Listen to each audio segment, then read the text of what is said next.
Administration and Safety Agency to make a statement of commitment. Thank you and welcome.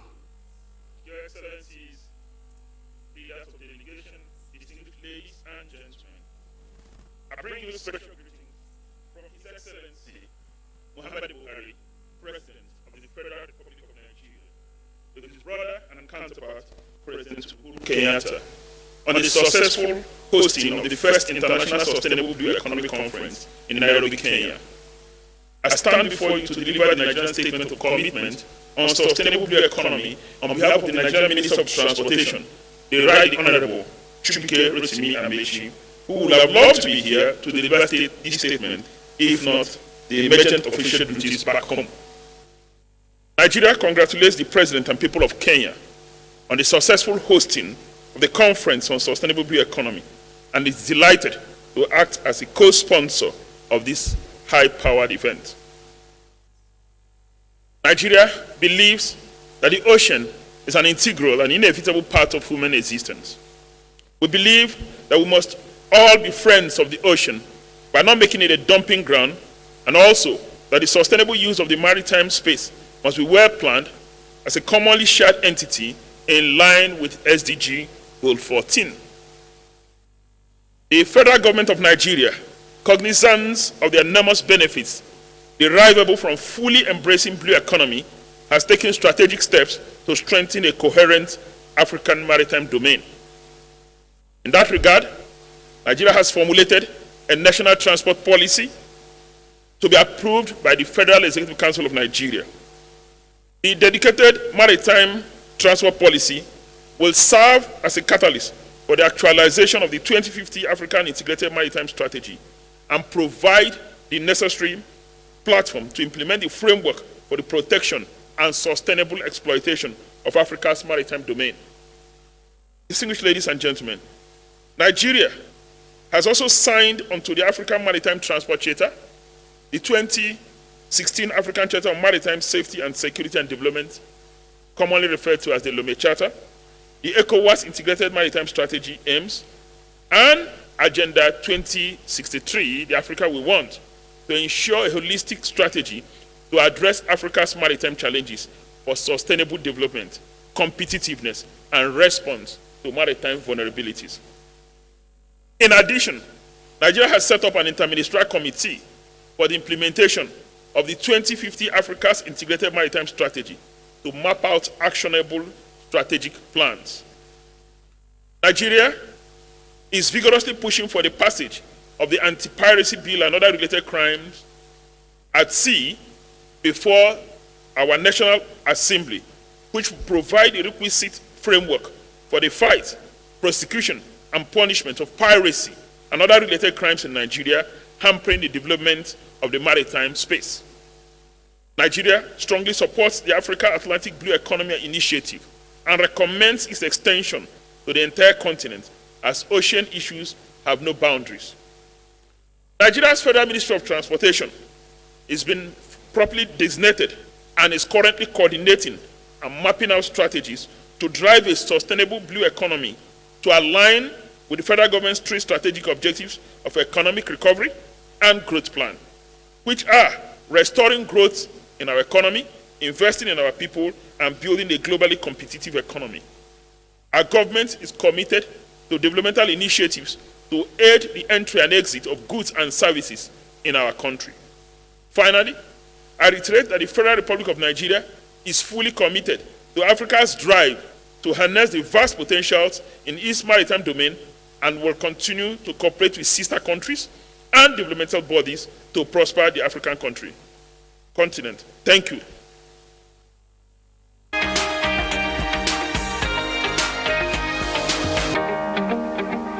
Thank you, sir. Excellent.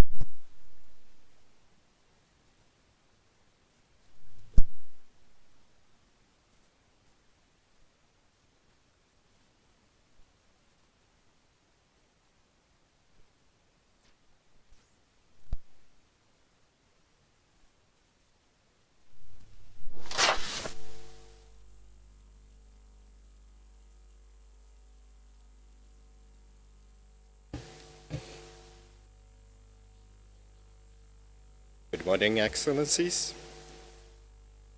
Thank you, government and people of Kenya, for the warm welcome and for hosting the Sustainable Blue Economy Conference in conjunction with co-host Canada and Japan. Cabo Verde is a small country in landmass, but a large ocean state. We intend to meet the challenge of transition to the blue economy through sustainable growth of economic activities provided by the oceans, while minimizing environmental degradation, loss of biodiversity, and maximizing economic and social benefits. We have adopted policies and defined a strategy based on the fundamental and sustainable blue economy. We commit to the exploitation of marine and maritime resources in a profitable and sustainable manner for our people and the environment. Scientific research on fishery, oceanography, aquaculture, coastal and maritime tourism, among other areas, must contribute to the well-being of our people.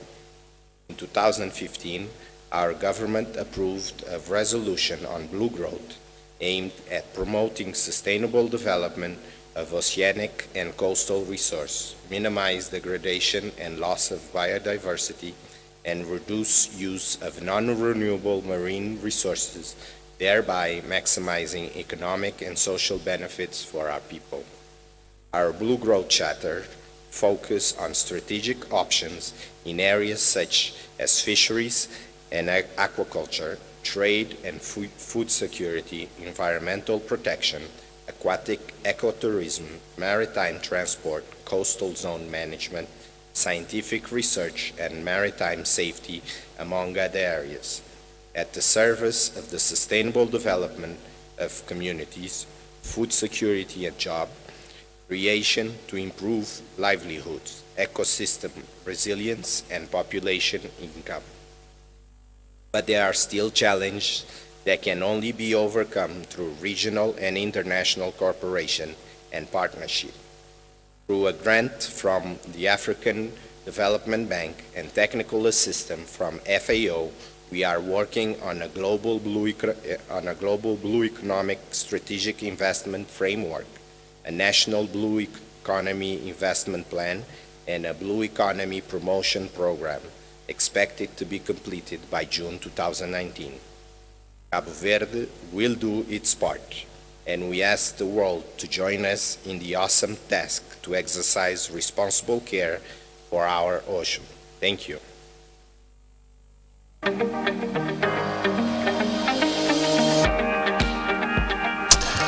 Thank you. Excellence.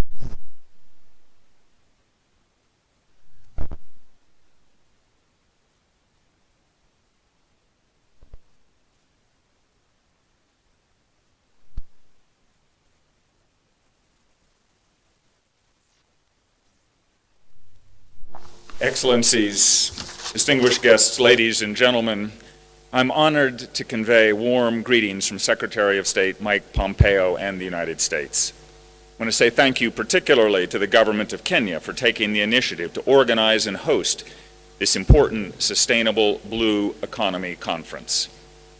As President Trump has indicated, the United States recognizes the importance of harnessing the seas to promote national security and prosperity, as well as the ocean's importance as a source of recreation and enjoyment.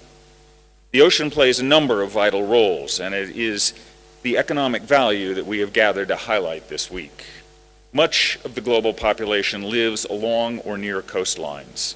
Fish and seafood are among the most widely traded commodities in the world and provide critical nutrition to billions of people. The world's sea lanes and movement of international cargoes underpin the global economy as trillions of dollars worth of goods move across the ocean. The overall economic value is difficult to quantify on a global scale, but the United States alone, recent year, the ocean, Great Lakes economy, added $320 billion to our gross domestic product. The ocean is a crucial economic engine, but one that faces serious challenges and many threats, including illegal fishing and marine pollution. We all have an interest in protecting the marine environment for present and future generations, and the United States is committed to doing so. Through our collective and combined effort, we can identify and implement concrete actions to protect our oceans and ensure a vital component of the blue economy, sustainability. U.S. commercial fisheries generate over $144 billion in annual sales and support 1.2 million jobs. Worldwide, fisheries and aquaculture support the livelihoods of 12% of the world's population. However, illegal, unreported, and unregulated fishing, IUU fishing, is jeopardizing international food security and economic growth and threatening marine ecosystems. To combat IUU fishing, the United States has championed measures that close loopholes used by illegal fishers. We support coordination, information sharing, and capacity building to improve detection, enforcement, and adjudication of IUU fishing. Marine pollution is a large and growing global problem and was a focal area at the UN Environment Assembly meeting here in Nairobi last year. Plastic is a major source of marine debris, with 8 million tons added annually to the 150 million tons already in the oceans. One particular kind of marine pollution, abandoned, lost, discarded fishing gear, poses a particular threat to food security and ocean health as it continues to capture fish, other tangled marine animals as it drifts through the ocean. Floating debris also poses major navigational hazards for ocean-going vessels, increasing costs for seaborne trade. A sustainable blue economy cannot thrive without marine security and institutions to enforce the rule of law. We congratulate the government of Kenya on its new Coast Guard service that will secure national boundaries, safeguard natural resources, fight maritime-borne terrorism, combat illegal commercial fishing. Our experts from the U.S. Coast Guard and the National Oceanic and Atmospheric Administration are attending this conference. We look forward to partnering with Kenya as it establishes this new institution to protect Kenya and the region's maritime interests. Sound science, innovative management, effective enforcement, meaningful partnerships, robust public participation, all are important elements of the blue economy. Each contributes to the future prospects of the ocean as a source of security, as a place for enjoyment, not least of all as a driver of economic prosperity. In the days ahead, we are committed to working with Kenya and all of our partners to preserve and protect our vital ocean, lakes, and waterways, and to ensure the benefits they provide continue into the future. Thank you very much. Asanteni sana.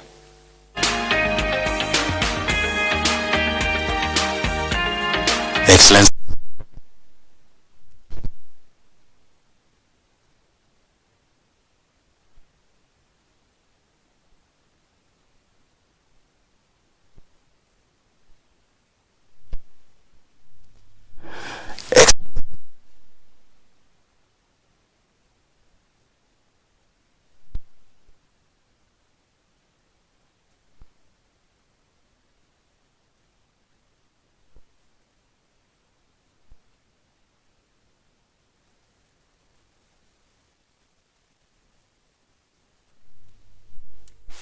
Excellencies, distinguished guests, ladies and gentlemen, may I first of all congratulate on behalf of Australia the governments of Kenya, Canada and Japan for co-hosting this very important conference. Every day it becomes increasingly clear how vital it is to balance securing the economic potential of our oceans, lakes and rivers with safeguarding their long-term health. With a coastline of over 30,000 kilometres, Australia has a significant interest in the blue economy agenda and has integrated sustainable blue economy principles into our marine resource planning. Our National Marine Science Plan helps industry and Australian state and territory governments plan, invest and mitigate risk while driving the development of new marine technologies. At the same time, we are protecting and conserving our biodiversity and other natural, cultural and heritage values. The Australian Government is committed to protecting the Great Barrier Reef, a World Heritage Site, and this year alone has provided new investments worth more than $500 million for its protection. As has been so clearly emphasised this week, the blue economy is central to global livelihoods, contributing $3 trillion to the world's GDP and employing 350 million people in related sectors, with the potential for further growth. Yet our oceans continue to face threats. Australia recognises climate change as one of these threats. In 2015, Australia co-founded the International Partnership for Blue Carbon at COP21 in Paris to share knowledge and enhance practical action. This has now been signed on to by over 39 parties, including 14 governments. We are also taking a lead role internationally to protect coral reefs and have partnered with Indonesia and Monaco to co-chair the International Coral Reef Initiative over the next 2 years. We introduced the blue economy as a focus area of the Indian Ocean Rim Association while chair of IORA from 2013 to 15. In March, our Commonwealth Scientific and Industrial Research Organisation delivered IORA's first Blue Carbon Conference in Perth and is working with several Indian Ocean states to map blue carbon ecosystems. Australia has committed, as part of the Commonwealth Clean Oceans Alliance, to tackle plastic pollutions in our oceans and implement the Commonwealth Blue Charter. Together with Belize and Mauritius, we will champion the Charter Action Group on the protection, conservation and restoration of coral reefs. Australia has also joined the UN Clean Seas campaign. We have made clear commitments in support of this campaign, including implementation of a threat abatement plan for the impact of marine debris on vertebrate wildlife of our coasts and oceans, and actions to reduce plastic packaging and waste. And we are a member of the High-Level Panel for Sustainable Ocean Economy. Its agenda is to build a sustainable ocean economy that supports a clean, healthy ocean environment. Distinguished guests, ladies and gentlemen, as all of these actions indicate, the commitments and the partnerships so clearly demonstrate, Australia is firmly committed to doing our part to protect, conserve and sustainably harness the resources of the blue economy for generations to come.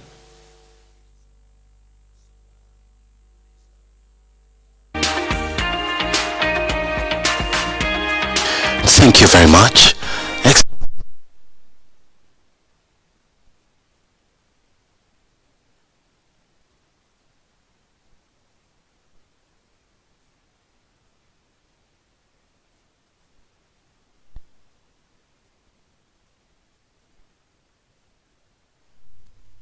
Good morning, Excellencies, distinguished delegates, ladies and gentlemen. On behalf of the Government of Sri Lanka, I wish to express appreciation to the governments of Kenya, Japan and Canada for organizing this important and timely conference, which has attracted great attention among those who are actively contributing to safeguard our planet, our oceans and the livelihood of our peoples. Given Sri Lanka's unique geographic location in the Indian Ocean, astride the main sea lanes of communication and long history as a maritime nation, the government of Sri Lanka intends augmenting its efforts to promote Sri Lanka's ocean interests. In pursuance of this objective, a specific focus on the oceans has become an enduring aspect of Sri Lanka's foreign policy. In keeping with the vision of President Maithripala Sirisena of adopting a blue-green development strategy in order to achieve balanced, inclusive, green growth and a sustainable Sri Lanka by 2030, Sri Lanka's policies will be specifically aligned to reflect these goals. To this end, we have taken several key international initiatives to address the issues facing our oceans, especially the Indian Ocean. Sri Lanka successfully concluded a Track 1.5 dialogue titled The Indian Ocean, Defining Our Future, held in October 2018, where discussions covered the economic significance of the Indian Ocean, safety and security at sea, sustainable utilization of ocean resources, and UNCLOS and emerging issues. In September 2018, Sri Lanka, as lead coordinator, hosted the initial workshop on the setting up of the Indian Ocean Rim Association Working Group on Maritime Safety and Security, and we are also working on setting up an IORA Center of Excellence on Ocean Science and Environment. Ladies and gentlemen, Sri Lanka ratified the Kigali Amendment to the Montreal Protocol in September 2018 and joined the Clean Seas Campaign, a global UN environment initiative to reduce marine litter in 2017. In a bid to make Sri Lanka polythene-free and find a sustainable solution to ocean pollution and solid waste management, Sri Lanka announced a ban on the use of polythene products, including oxo-biodegradable plastic and extended polystyrene last year. We have also embarked on an ambitious effort to add 200,000 hectares of new green cover as part of our commitment to the Bond Challenge. We have amended the Fisheries and Aquatic Resources Act, prohibiting fishing operations utilizing bottom trawl nets towed by motorized or mechanized fishing boats, and joined hands with France in protecting the oceans and enhancing blue economic cooperation by signing a declaration of intent between the two countries on 17th May 2018. Ladies and gentlemen, Sri Lanka is championing the Commonwealth Mangrove Restoration Action Group under the Commonwealth Blue Charter. Through this initiative, Sri Lanka intends leading a group of Commonwealth countries on protection and restoration of mangrove cover across the Commonwealth. Under the direction of His Excellency the President, we have unveiled a blue-green development strategy in 2016 with the aim of implementing blue-green initiative to encourage low-emission economic development. Through this endeavor, Sri Lanka aims at reaping the benefits of blue economy whilst also adopting environment-friendly green development policies. Sri Lanka intends to join hands with other emerging economies in transforming the country into a center of excellence in maritime affairs and blue economy. In conclusion, we wish to reiterate our appreciation for this initiative and thank the organizers for the hospitality extended to all the delegates. We wish you a successful conference. Thank you very much.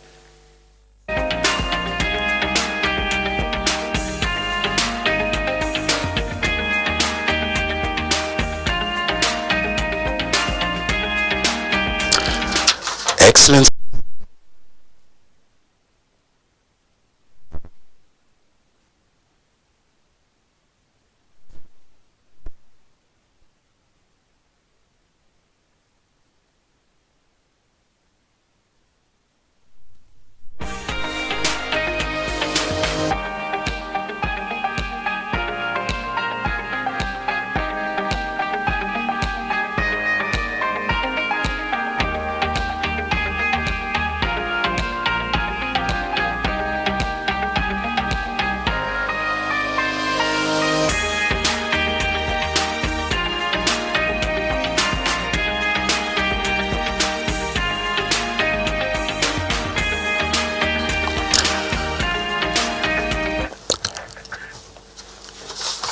Excellencies, ladies and gentlemen, distinguished guests.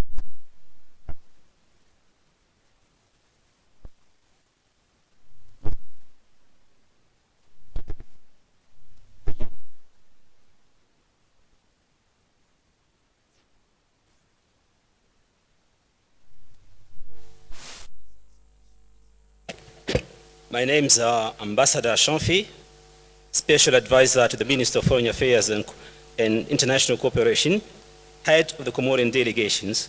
I now have the pleasure to deliver the statement commitment of the Comoros to this distinguished assembly. Excellence, Monsieur le Président. Your Excellency, ladies and gentlemen, heads of delegation, honorable members of this sitting, good morning.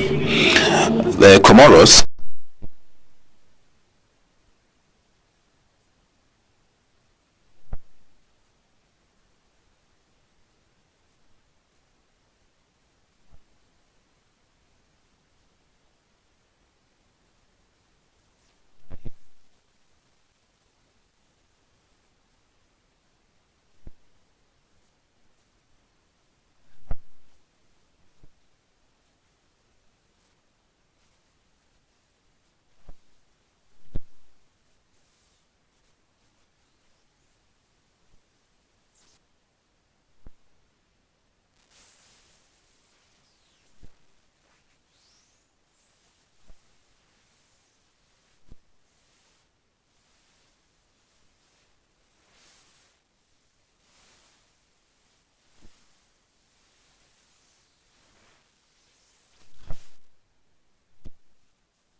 Security, which has been, with the support of UNECA, key pillars, reinforcement of national security, valorizing of the key blue economy, creation of employment, protection of ecosystems within the coastal areas, and waste management, and even drafting of appropriate institutional framework and reinforcement of regional cooperation. This framework, Chair, will enable Comoros to develop strategic actions at the national and regional level, taking into account the economic potential and the natural tools that are available as an island in the Indian Ocean. Chair, ladies and gentlemen, I would want to take this opportunity to remind everyone and every country that have participated and worked with the Comoros meeting here in order to support this commitment in our country in order for the sustainable development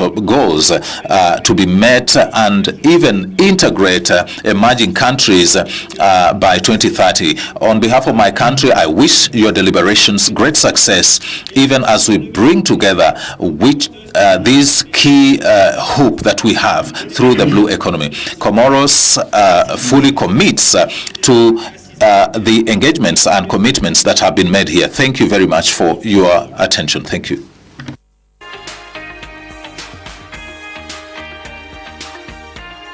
Thank you, Ambassador Chanfi Ismail, for that commitment and your correction.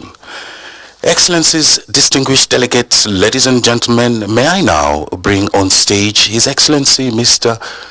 Mark Ramsden to deliver New Zealand's statement of commitment to the sustainable blue economy. Thank you and welcome, sir. Excellencies, distinguished delegates, ladies and gentlemen, tēnā koutou, karibu sana. On behalf of the Government of New Zealand, I would like to thank again the governments of Kenya, Canada and Japan for hosting this valuable event.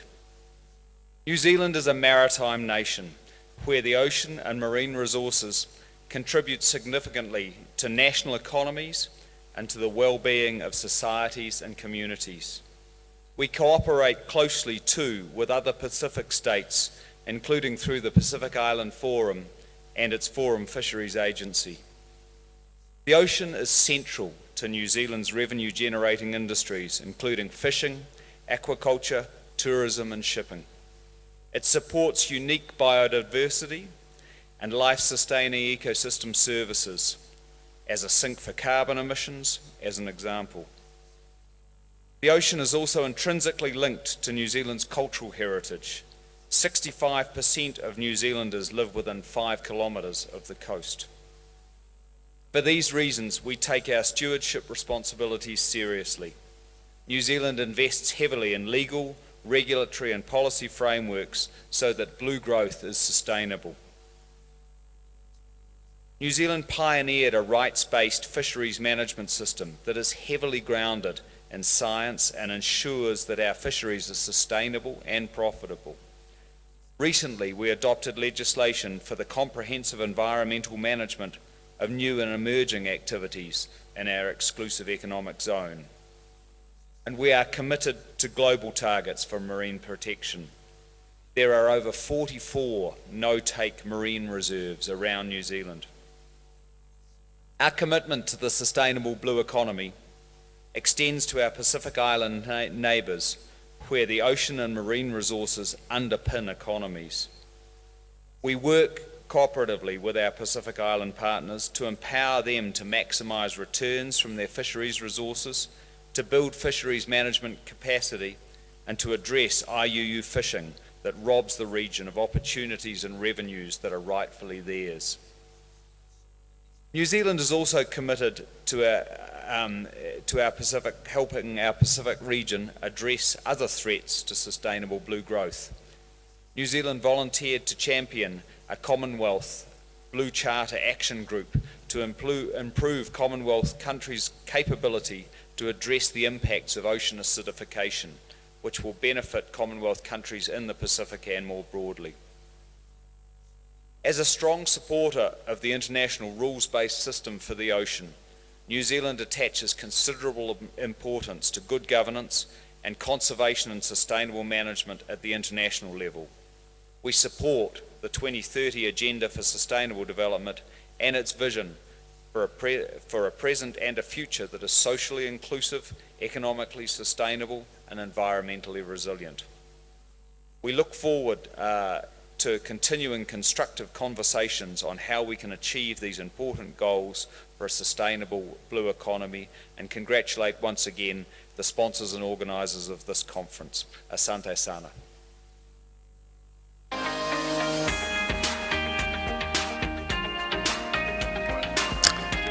Thank you, Excellencies, distinguished delegates, ladies and gentlemen. I wish to remind you that later on, lunch will be served at the back of Savo, a hall from 1 p.m. All are invited. Kindly also note that the closing event, the Leaders Circle, will commence at 2 p.m. Excellencies, distinguished guests, ladies and gentlemen, I now wish to invite on stage our next speaker, Mr. William Hayes Moses, Director of the Bureau of Commercial Development, Republic of Palau, to deliver a statement of commitment. Thank you and welcome, sir.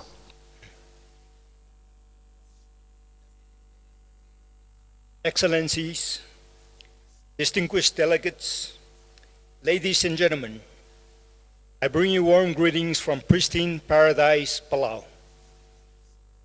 And on behalf of the Republic of Palau, let me take this opportunity to thank the government of Kenya for hosting this very important conference and for the kind hospitality afforded to my delegation.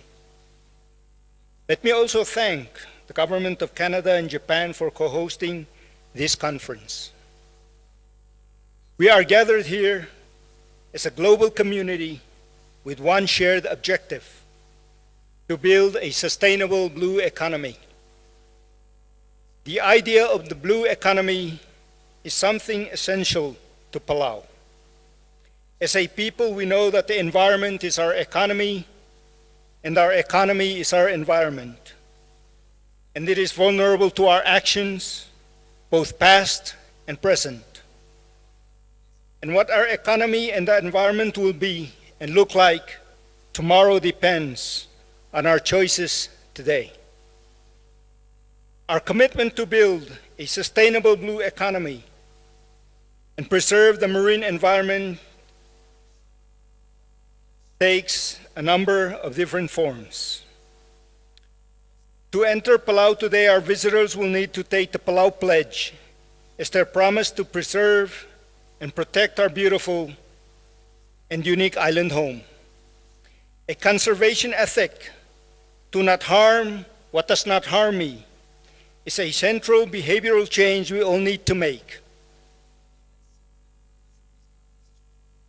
This will soon be visible in the limitations on the types of sunscreens that are allowed in Palau in order to prevent reef toxic chemicals from entering our waters and threatening our coral reef ecosystems. In 2009, we established the world's first sanctuary. And this year, in 2018, we celebrate 15 years since we created the Palau Protected Areas Network, a system of knowledge and practices that support the sustainable use of our natural resources, including our oceans.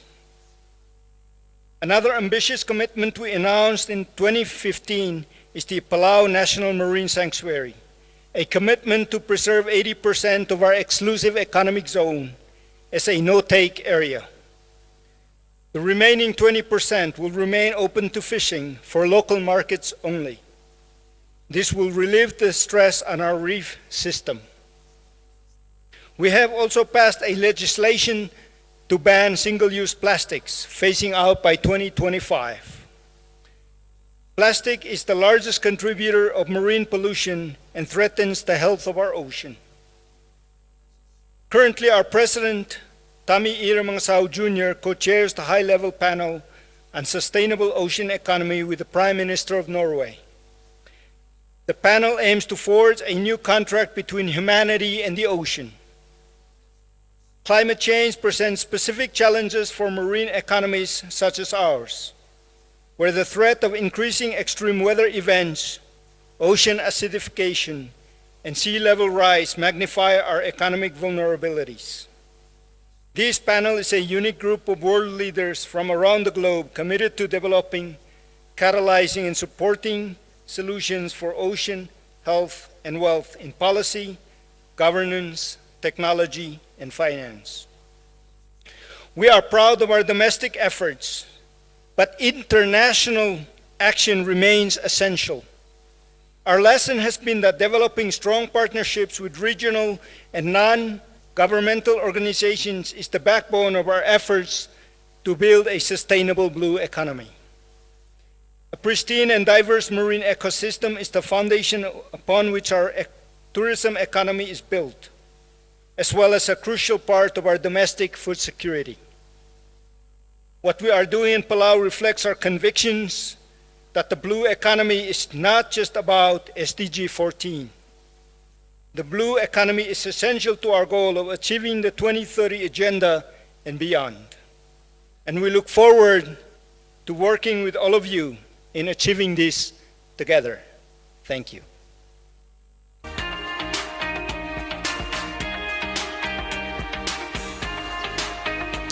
Thank you, sir. Excellencies, honorable ministers, heads of delegation, ladies and gentlemen, it's now my pleasure to invite on stage our next speaker, Mr. San Ho, Deputy Director General, Ministry of Natural Resources and Environment Conservation, Union of Myanmar, to make a statement of commitment. Thank you and welcome, sir. Excellencies, distinguished delegates, ladies and gentlemen, a very good morning to you all. I'm deeply honored to have this privilege of delivering state of commitment at this auspicious occasion on behalf of Myanmar delegation. I would like to take this opportunity to express my sincere thanks to the government of Kenya for hosting this conference and its warm welcome and hospitality rendered to our delegation. Myanmar has a large marine territory. The coastline stretches from the North River, the dividing line between Bangladesh and Myanmar, to Koh at the border with Thailand, 2,832 kilometers to the south. Myanmar is an important country for marine fish production with more than 3 million metric tons in 2017. Myanmar, with no exception like other developing nations, growing human populations, intensification of agriculture, and rapid urbanization have continued to degrade the marine and coastal ecosystems, impacting provision of services and livelihoods. Many hectares of our mangroves in the delta areas have disappeared in the past decade. Therefore, Cyclone Nargis, with no difficulty, devastated several lives and properties in the Ayeyarwady Delta of Myanmar in 2008. Learning lessons from the past experiences, instead of sectoral approaches, we are also going to integrate all relevant core sectors like fishery, mangroves, tourism, through a high-level national platform. In this respect, more extension of marine and coastal protected areas including mangroves, coral reefs, seagrass, beach, dune, and delta ecosystems have been in progress, and more effective conservation and management measures of the existing marine and coastal protected areas have been paid, bringing great attention in the implementation to participate in the Global Blue Carbon Initiative. We also need collective and collaborative efforts to address the challenges like the tragedy of Commons, as well as to share the benefits among our neighbor countries regarding its transboundary cooperation. Myanmar is committed to enhance the mitigation and adaptation in order to provide the increased support for combating climate change, that is for emergency preparedness and disaster response, as well as early warning systems, observations, and coastal planning and management. And to believe this conference will empower us to meet its aims and objectives through the establishment of and strengthening strategic partnerships, sharing ideas and experiences, as well as new technologies and innovations among us. Again, I would like to reiterate my sincere gratitude Gratitude to the government of Kenya for making this event in reality, and all member countries for their enthusiastic contribution for the sustainable future of the whole world. Thank you.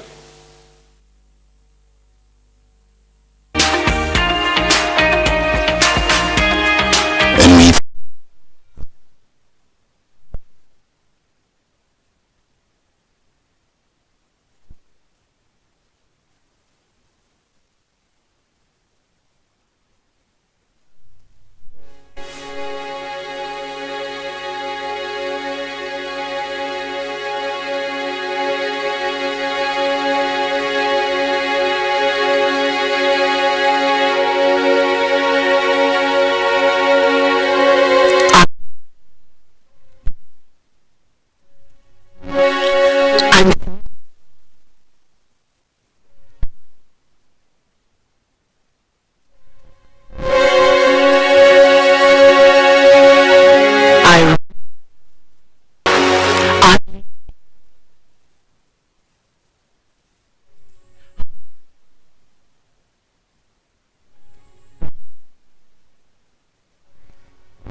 I am the horizon. I'm life, and I'm this.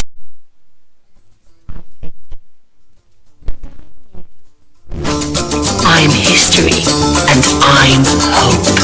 Like me, my people are unique, earth-connected, and brave. We all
Excellencies, honorable ministers, distinguished ladies and gentlemen, on behalf of the government of Malawi, I would like to express our profound gratitude to the government of Kenya and its co-hosts, Canada and Japan, for the excellent organization of this very important conference on sustainable blue economy. I also would like to express our appreciation to the government and people of Kenya for their warm welcome and kind hospitality. Excellencies, the Republic of Malawi is greatly honored to be part of this high-level conference on global sustainable blue economy to discuss matters that will certainly have an impact on our economies and the communities we serve. Malawi is a landlocked country, but we have water bodies which include lakes, river networks of fresh water, that is, wetlands, and floodplains, which contribute to the blue economy. Distinguished ladies and gentlemen, Malawi recognizes the critical role that various water bodies play in economic growth and development. It is therefore indeed important to protect and conserve these water bodies and manage them properly. We have vivid examples in Malawi of the benefits we derive from water bodies. These include hydropower generation, that is, irrigation, sugar production, and fisheries. At present, hydropower in the country is around 80% of the demand. The remaining 20% is provided through other forms of power, such as solar power. Most of it is supplied to cities and small towns. Currently also, government is constructing substations, power substations in all the 4 regions, provinces if you like, to boost transmission of the hydropower to the rural areas. This has created opportunities by stimulating productivity and profitability in key growth sectors such as industrial, mining, and agricultural sectors. The water bodies are also used to for irrigation of various agricultural schemes that produce maize, rice, and cash crops that are commercially marketable abroad. On average, irrigation in Malawi contributes about 15% of national cereal produced every year and 26% of horticultural crops produced annually. This is a clear indication that water bodies through irrigation play a significant role in economic development, as it minimizes the risk of crop failure due to drought and dry spells. It allows all year-round cropping and improvement of quality of farm produce. Using one of the rivers we have, the country produces 2.3 million tons of sugarcane per year to produce 300 tons of sugar. The sugarcane production schemes also provide about 30,000 jobs, thereby reducing unemployment in the country. Fishing is also one of the biggest industries in Malawi. The fish catch is up to 48,000 tons per annum from Lake Malawi and Shire River, which is the only outlet of the lake. This has made fisheries a very important sector. It accounts for 60% of the animal protein consumed in the country. Apart from employment opportunities the fish industry offers, the water bodies also provide transport routes for passengers and cargo. Blue economy have potential to turn our current socio-economic development challenges into opportunities. Hence, Malawi is committed to partner with all the international institutions, including those of you who are currently attending this conference here, both public and private, in pursuit of achieving sustainable development goals by harnessing the blue economy. It is our great hope that we, the global community, will remain in consolidated collaboration and cooperation to leverage and promote latest innovations, best practice, and scientific advances on sustainable use and conservation of water bodies for economic development and prosperity of the present and future generations. To conclude, Malawi is fully committed to supporting and promoting innovations under the blue economy. We would like to assure you of our fullest cooperation and sincerity in working with the global community in assuring a better tomorrow with regard to conservation and sustainable use of our water bodies.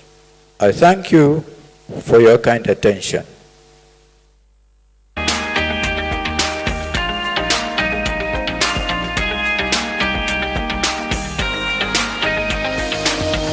Thank you, sir. Excellent.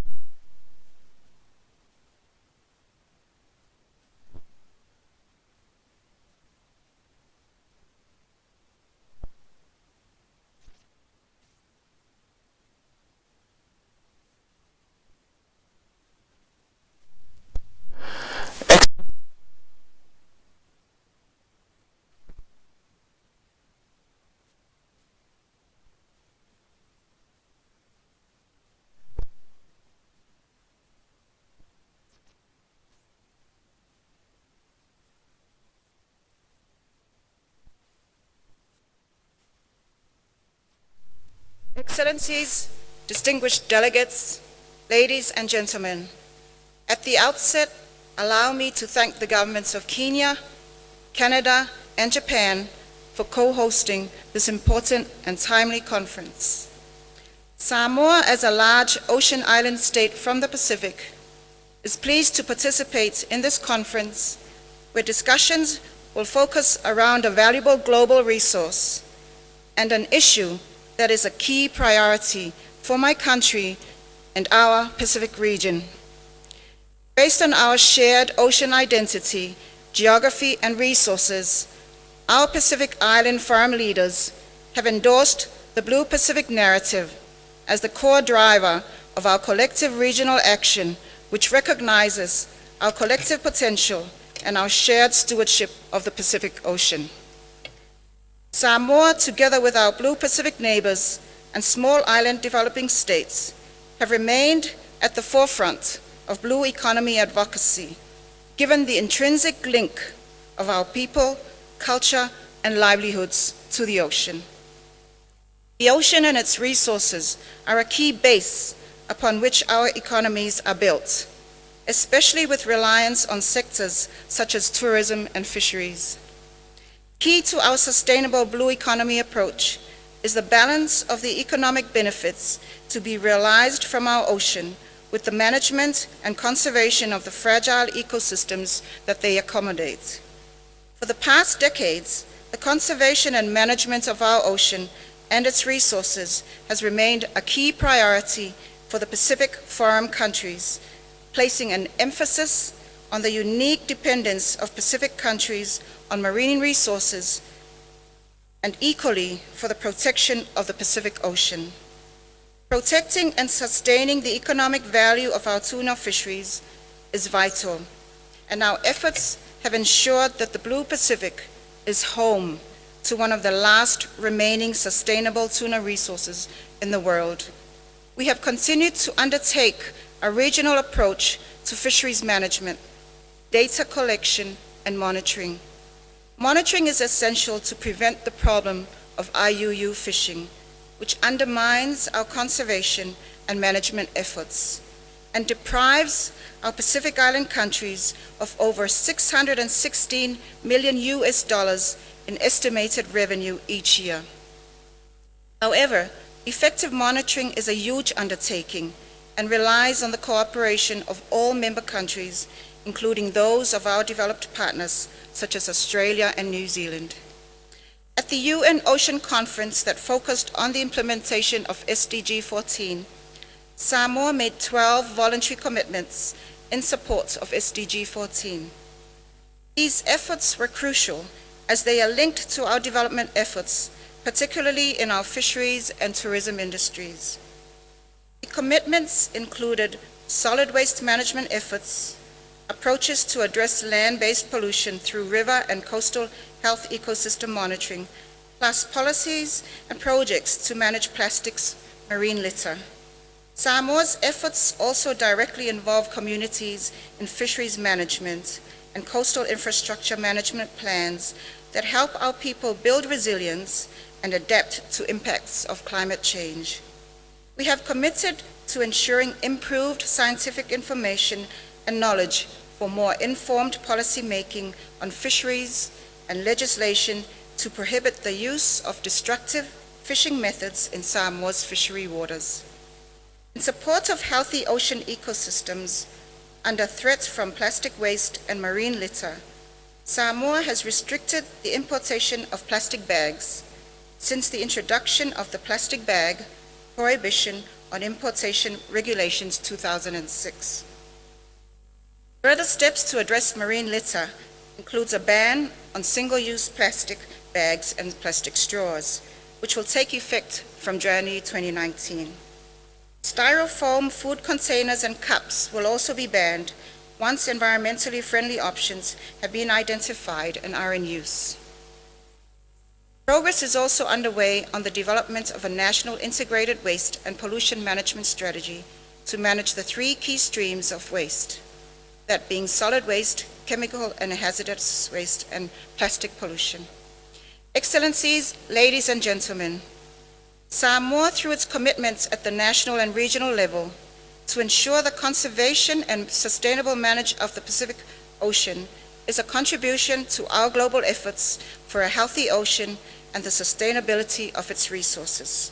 But in order to fully harness the potential of the sustainable blue economy, for a small island developing state like Samoa, we need to address the capacity gaps and mobilize the financial investments needed to allow for economic diversification and job creation in the important industries of fisheries and tourism.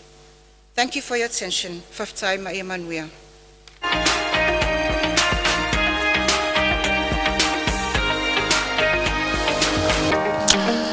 Thank you. Excellent.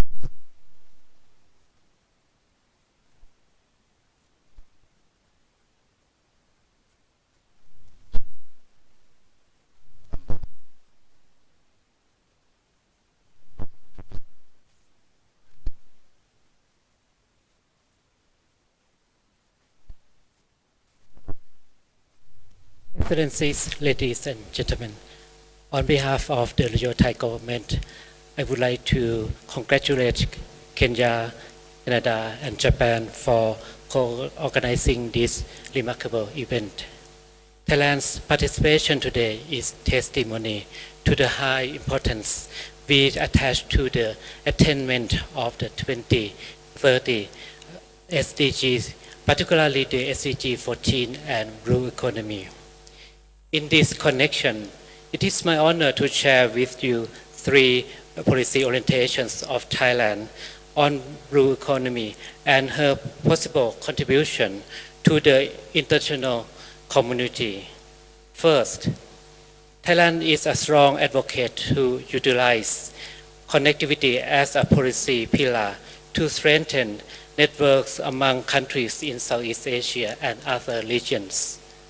We have successfully done so by pushing the implementation of 4 connectivity initiatives, namely Asian Master Plan on Connectivity, BIMSTEC Master Plan on Transport Connectivity, IORA Master Plan of Blue Economy, and ACMEC Master Plan on Connectivity. Although connectivity is the main thrust of these policy strategies, blue economy and sustainable development lie at the heart of them. Second, sustainable development is another core pillar of Thailand's foreign policy.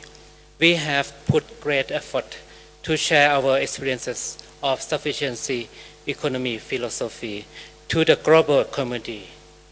Achieving SDGs through sufficiency economy have proven to be the successful policy platform that have benefited many stakeholders in the past years.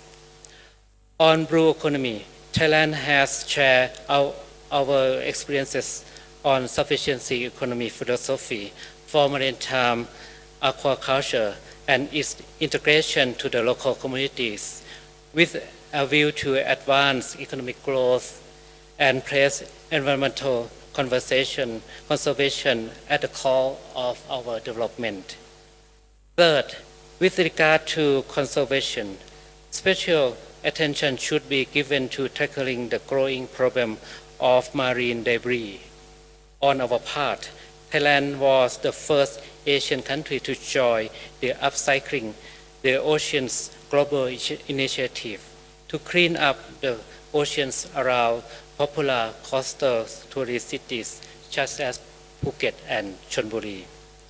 Last but not least, Thailand stands ready to work together with governments and other entities to achieve sustainability of our oceans, seas, and marine resources, as well as to elevate the livelihoods of our communities along the coastal areas, which is in line with Thailand's policy of leaving no one behind.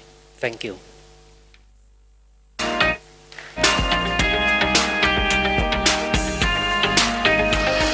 Thank you. Excellent.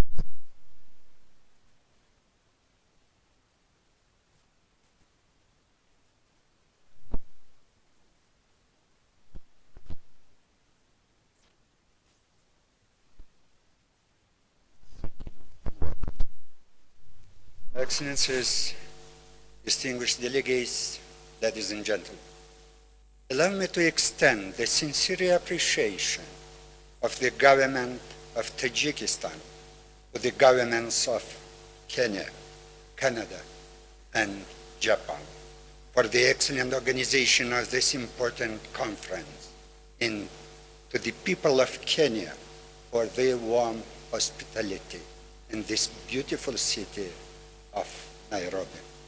Excellencies, the Earth is a blue planet. Ocean covers 72% of the surface of our blue planet and constitute more than 95% of biosphere.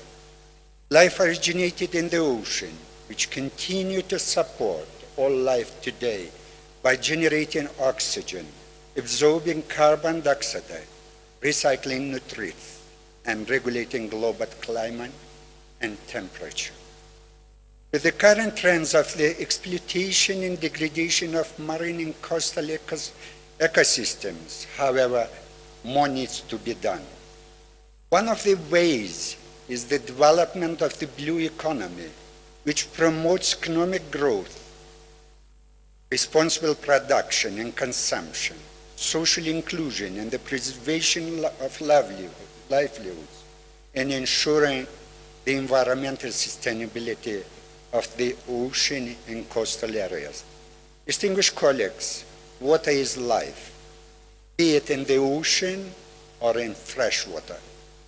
SDG Target 14.1 aims to, by 2025, prevent and significantly reduce marine pollution of all kinds, in particular from land-based activities, including marine debris and nutrient pollution. Achieving this target requires a holistic approach involving both ocean and freshwater communities, and in so doing, knowledge, networking, capacities, resources, as well as the political will are all critical. The Water Action Decade, which my country has initiated, is putting a greater focus on integrated management of water resources, the implementation and promotion of related programs and projects, as well as furtherance of cooperation and partnerships at all levels. For this to happen, in particular, promotion of integrated management of water resources, an enabling environment needs to be in place with supportive policies that are actively implemented, including the enforcement of regulations and penalties, clean and efficient technologies, and innovative financial mechanisms. The lack of investment in developing countries across all areas ranging from reforming of policy processes, capacity building to investment in solutions to address pollution creates a major bottleneck. It is essential to clearly recognize the important links between freshwater management and ocean management, both in identifying problems and outlining solutions. Ladies and gentlemen, whilst the landlocked countries are not directly connected to the ocean due to their geographical location, they have the right, according to the UN Convention of the Law of the Sea, to access and the right to use the ocean space, including the marine resources. Limited resources and challenges in accessing the sea negatively affect the participation of my country, Tajikistan, as a landlocked country in international trade, as well, which directly impact the timely implementation of Vienna Programme of Action and 2030 Agenda. To this end, in our opinion, the participation of landlocked countries in the blue economy should be enhanced. Integrated, these countries will facilitate the implementation of SDG 14, as all stakeholders will be involved in this process and no one will be left behind. I hope this meeting will result in strengthening of dedicated supporting mechanisms at the global and regional levels to complement our national efforts to the agenda of SDGs. Excellencies, ladies and gentlemen, I thank you for your attention.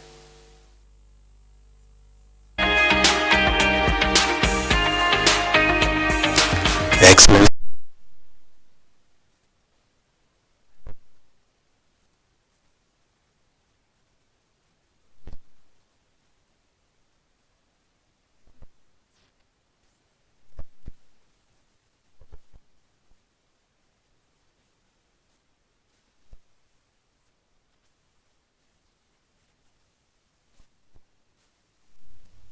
Thank you, sir.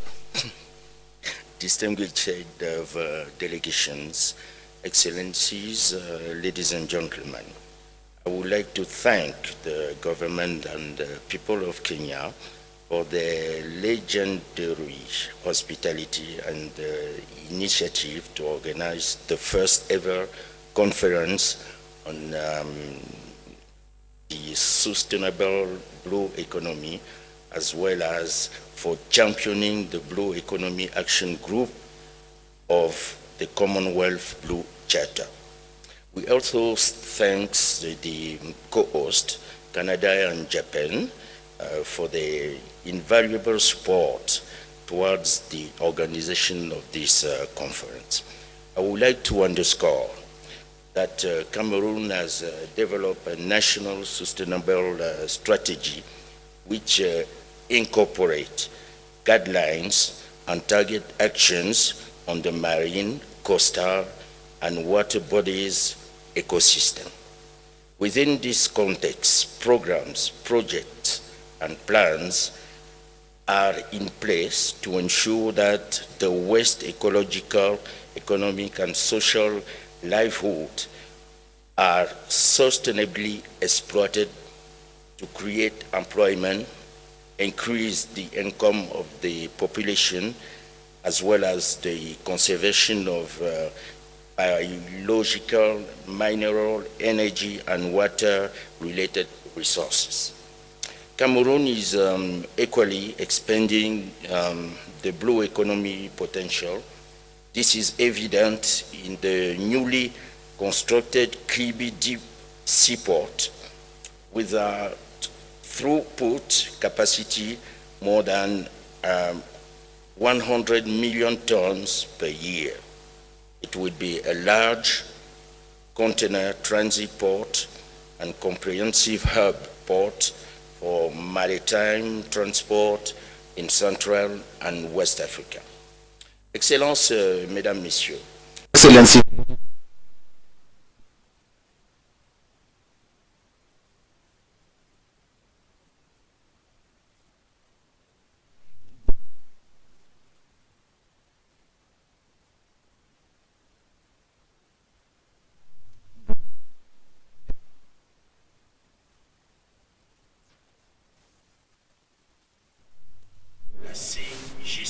and other country.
Cameroon's commitment to the Commonwealth's Blue Charter, through which my country has joined others in ambitious coordinated actions to sustainably manage, protect, and preserve the world's oceans for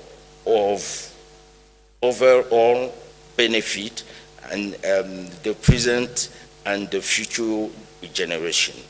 Cameroon is taking initiative in line with the pertinent disposition of the Commonwealth Blue Charter and its plan of action focused around action groups. It will, in this regard, be seeking to consolidate this initiative while envisaging further measures in the sustainable blue economy. Cameroon has also envisaged the elaboration of a national blue economy strategy, which will be an integral part of our national economy policy. This could also result, among others, in the creation of a national sustainable ocean program. My country further commits to create integrated economy and ecotourism around water bodies, lakes, reservoirs, rivers, and coastline to engender sustainable fishing, promote aquaculture, further ecotourism and research, as well as indulge traditional knowledge in the management of the fishery resources. In addition, my country is actively engaged in the promotion of research, technology, and building capacity in blue economic actors. In perspective, Cameroon intends to further increase the ratio of hydroelectricity power and its energy resources, as well as exploring possible opportunities in the development in wind energy. Excellencies, ladies and gentlemen, you will agree with me that security and safety is imperative for us to better appreciate the blue economy. The reinforcement and effectiveness of cooperation in this domain therefore remains one of the key issues for the success of the blue economy. Thank you for your attention. Je vous remercie de votre aimable. Thank you very much for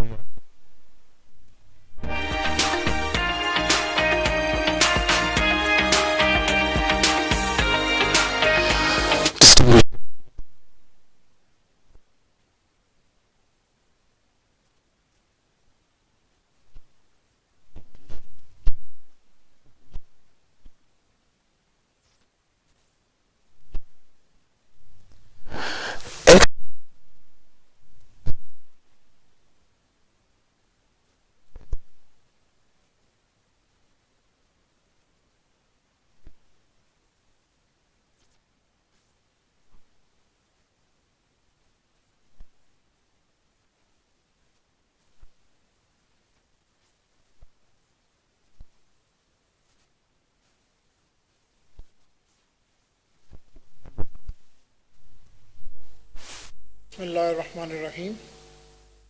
Excellencies, distinguished guests, ladies and gentlemen, Assalamu alaikum. Peace be upon you all. First of all, I would like to congratulate the government of the Republic of Kenya for successfully organizing such an elaborate and multifaceted Sustainable Blue Economy Conference. Kudos also are in order for Canada and Japan for co-hosting the event. Ladies and gentlemen, Pakistan is blessed with over 1,000-kilometer long coastline, which has largely been spared the ill effects of unchecked human activity. The presence of several sea-dependent communities along the coastline enhances the importance of sustainable blue economy for Pakistan. Pakistan has two fully functional major seaports. The third port of Gwadar is the only truly deep sea port in the region with the capacity to service motherships with 100,000 tons of cargo. We therefore see a lot of promise in the concept of sustainable blue economy and its various aspects. Its potential for promoting poverty alleviation, social inclusion, environmental protection and sustainable use of marine resources is tremendous.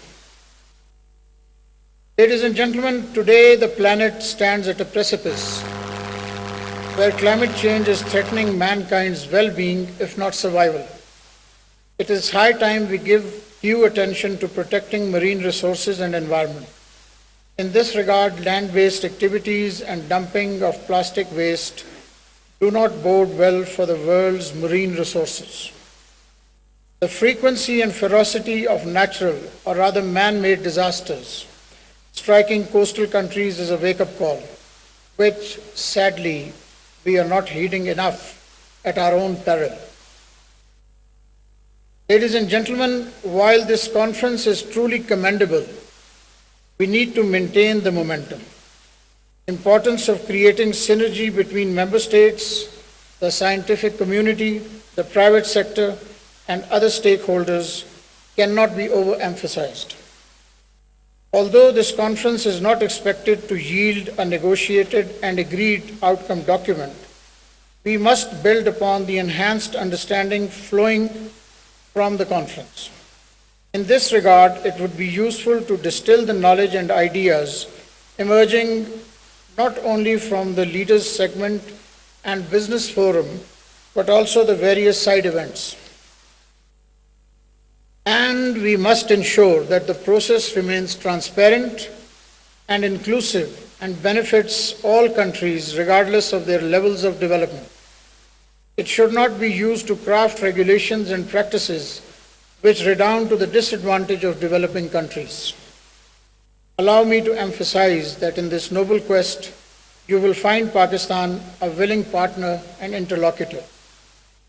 In conclusion, I once again commend the government of the Republic of Kenya, which, under the visionary leadership of His Excellency President Uhuru Kenyatta, has done a remarkable job in focusing global attention on sustainable blue economy. Thank you very much.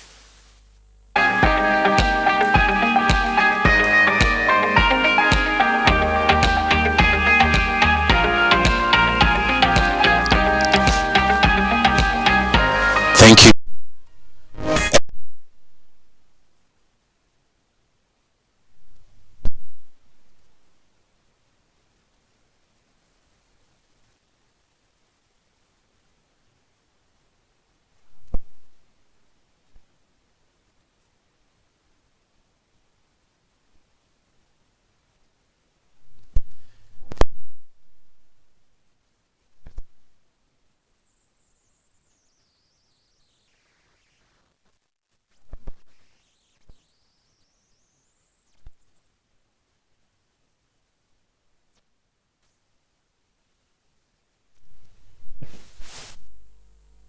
Excellences, Mesdames et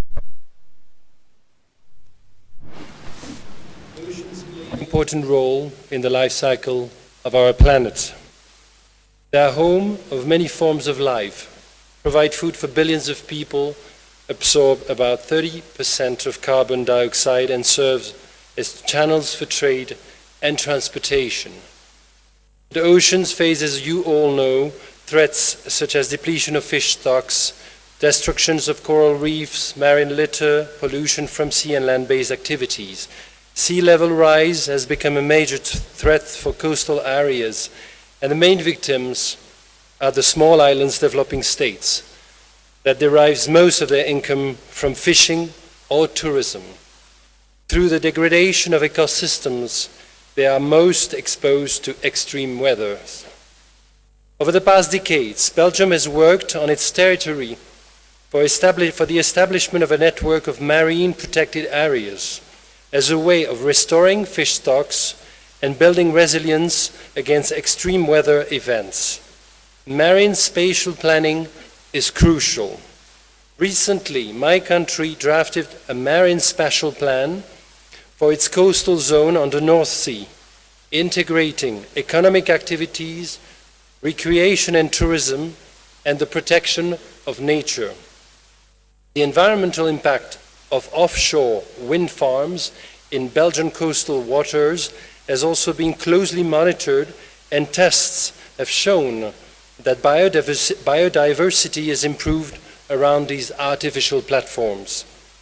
The deep sea is an area that is still to be explored. Thousands of species still have to be discovered. These living organisms could benefit mankind, for example, to develop medicine against diseases such as cancer. It is thus important that deep sea mining activities are preceded by scientific research and that the precautionary principle is applied in order to avoid the destruction of unique ecosystems. In that regard, Belgium has developed a non-paper which advocates for the strengthening of the environmental scientific capacity of the International Seabed Authority. We encourage all states to consider and possibly support these suggestions. Shipping is an important factor in the development of international trade. Improving the quality of ship fuel could make an important contribution in combating climate change and air pollution. Shipping can also be a vector of invasive alien species, and attention should be paid to the proper handling of ballast water. Port authorities can help reducing the environmental impact of shipping by providing facilities for waste treatment, tanker cleaning, or providing green electricity to the ships docked in their ports. Marine litter is a priority issue for Belgium. Marine litter has negative impacts on economic activities such as fishing and tourism and to life in the oceans.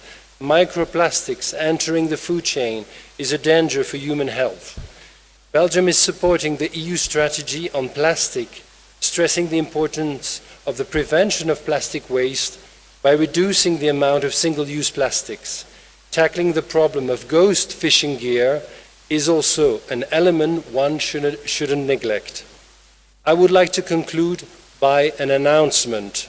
Next year, on the 19th of February 2019, Belgium will organize an international high-level conference on climate and ocean conservation in Brussels, under the auspices of our Prime Minister Charles Michel and His Highness Prince Albert of Monaco.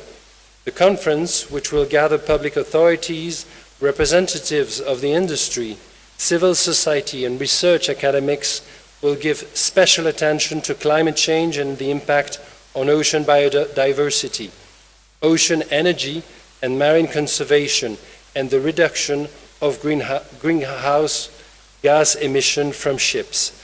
I thank you for your attention.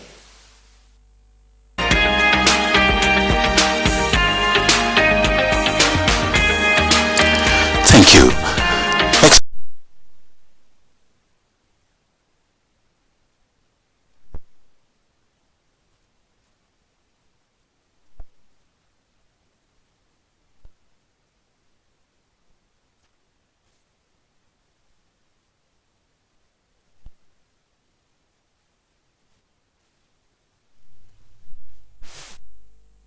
Excellencies, distinguished delegates, ladies and gentlemen, I am honored and privileged to deliver this statement of commitment on behalf of the government and the people of Tuvalu. At the outset, allow me to express the apologies of my Prime Minister, Right Honorable Neleso Sendesobanga, for not being able to attend this first meeting of the Sustainable Blue Economy Conference because of the Parliament session that is taking place this week. Excellencies, Tuvalu is known as the fourth smallest country in the world with a landmass of 26 square kilometers, but with an exclusive economic zone of 900,000 square kilometers. Those statistics implies that we are, in fact, big ocean states. Our lives and livelihoods evolve around our seas and oceans. Ocean and seas is an important strategic area under the National Sustainable Strategic Development Plan of Tuvalu 2016 to 2020, with the goal to conserve the oceans, seas, and marine resources for sustainable development, which reaffirms Tuvalu's commitment to SDG 14. As many of us from the Pacific Ocean and coastal states, the sea is our identity, it's our culture, our life, and our survival.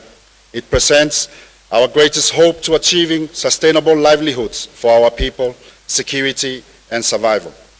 Tuvalu recognizes and supports the importance of a sustainable blue economy that seeks to promote social inclusion, sustainable economic growth, and ensuring the environmental sustainability of the ocean and coastal areas. However, we must be extremely cautious about concepts associated with the notion of blue carbon. Let us protect our natural stores of carbon in our marine environment, but do not let us think that we can offset these stores in a carbon market that would allow others to continue polluting.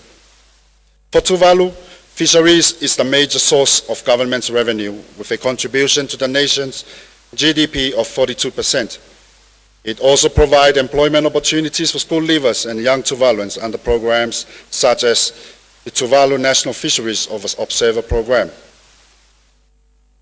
Climate change and the blue economy are inextricably linked. The recent IPCC special report on 1.5 degrees Celsius shared alarming projections which require an immediate and collective effort of all states to limit global warming to well below 1.5 degrees Celsius, or risks irreversible damages to marine biodiversity, fisheries, and ecosystems, and their functions and services to humans. Therefore, to realize a sustainable blue economy, we must combat climate change head-on because we are seriously running out of time. For many small island states like Tuvalu, climate change has already compromised our fisheries because of ocean acidification and extensive coral bleaching. It is pivotal that the conference provided us the opportunity to work together and address these problems now rather than later. We have the technologies and the resources to address our problems of the sea and oceans, and we hope that this conference will identify and strengthen meaningful partnerships on addressing those problems and at the same time enhancing the sustainable management and development of our seas and oceans. For Tuvalu's commitment to the blue economy, Tuvalu is committed 10% of its exclusive economic zone as marine protected areas. Conserving and restoring marine biodiversity through MPAs will assist by regenerating endangered fisheries and ecosystems, thus regularizing long-term dividends.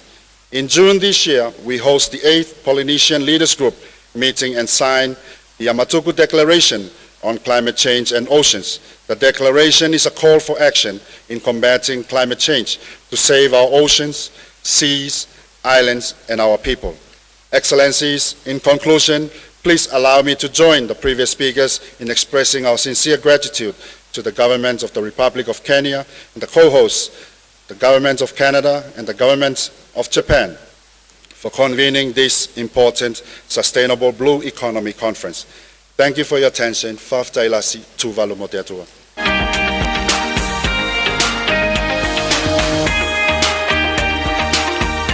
and thank you for your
Excellencies, distinguished colleagues, ladies and gentlemen, thank you for this opportunity to make this statement on behalf of the International Seabed Authority. I wish to begin by congratulating the government of Kenya for its vision in promoting this first global conference aimed at addressing the development of a sustainable blue economy. To leverage all the promises of a sustainable blue economy that will benefit all of humanity, we must address four conditions. First, we must strengthen international ocean governance to ensure universal participation and equitable access to resources, and the technology to develop those resources. Second, we must strengthen implementation of international law, with the United Nations Convention on the Law of the Sea as the basis for all our efforts. Third, we must establish strong and innovative partnerships to rapidly advance marine scientific research and share the results of that research. Fourth, we must promote tailored capacity building initiatives to meet the needs of developing countries. These imperatives lie at the core of the work of the International Seabed Authority. The unique mission allocated to the authority under the Convention is to develop the vast and untapped mineral resources of the deep seabed in such a way as to support sustainable economic growth, improve human well-being and social equity, and preserve the marine environment for future generations. We see this mission directly reflected in SDG 14. It is therefore important that these priorities are pursued in the context of SDG 14. At the 2017 UN Ocean Conference, the authority registered 7 voluntary commitments aimed at advancing the implementation of SDG 14. Since then, we have invested significant efforts to move forwards. This week, we announced the launch of the Africa Deep Seabed Resources Project, based on our voluntary commitment registered in partnership with the African Minerals Development Center of the UNECA, and to be implemented in close cooperation with all African states and the African Union. I am delighted that the government of Norway has also joined our partnership and has pledged generous financial support for the project. This project will contribute to developing a sustainable blue economy in Africa by informing the decision-making processes of African states on the activities undertaken in the international seabed area, and by strengthening the technical capacity of national experts. Another of our commitments involves strengthening the role of women in marine science, particularly in developing countries. In all areas of marine science, women are underrepresented, and we need to find ways to address this situation. So we look forward to building new partnerships to deal with this and other key issues, and invite all those who wish to support these initiatives to join hands with us. I thank you very much for your attention.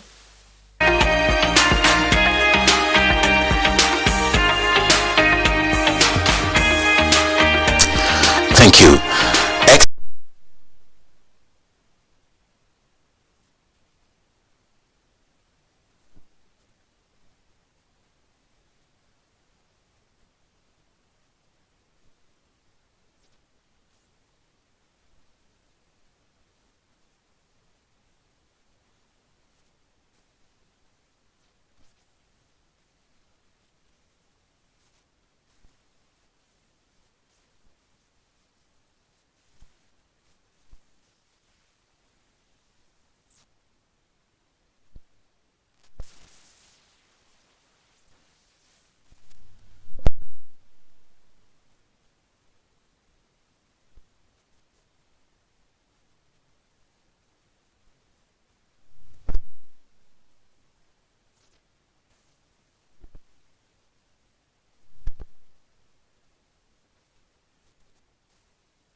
Excellent.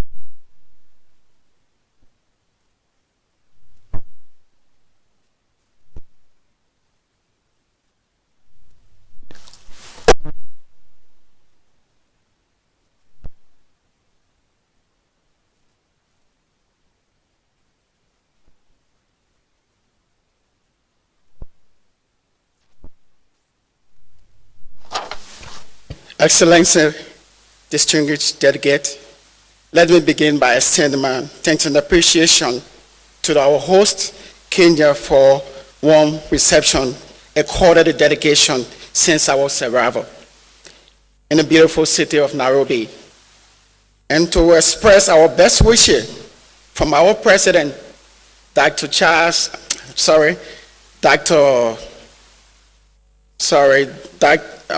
George Manawia, for the government and people of the Republic of Liberia, to His Excellency Uhuru Kenyatta.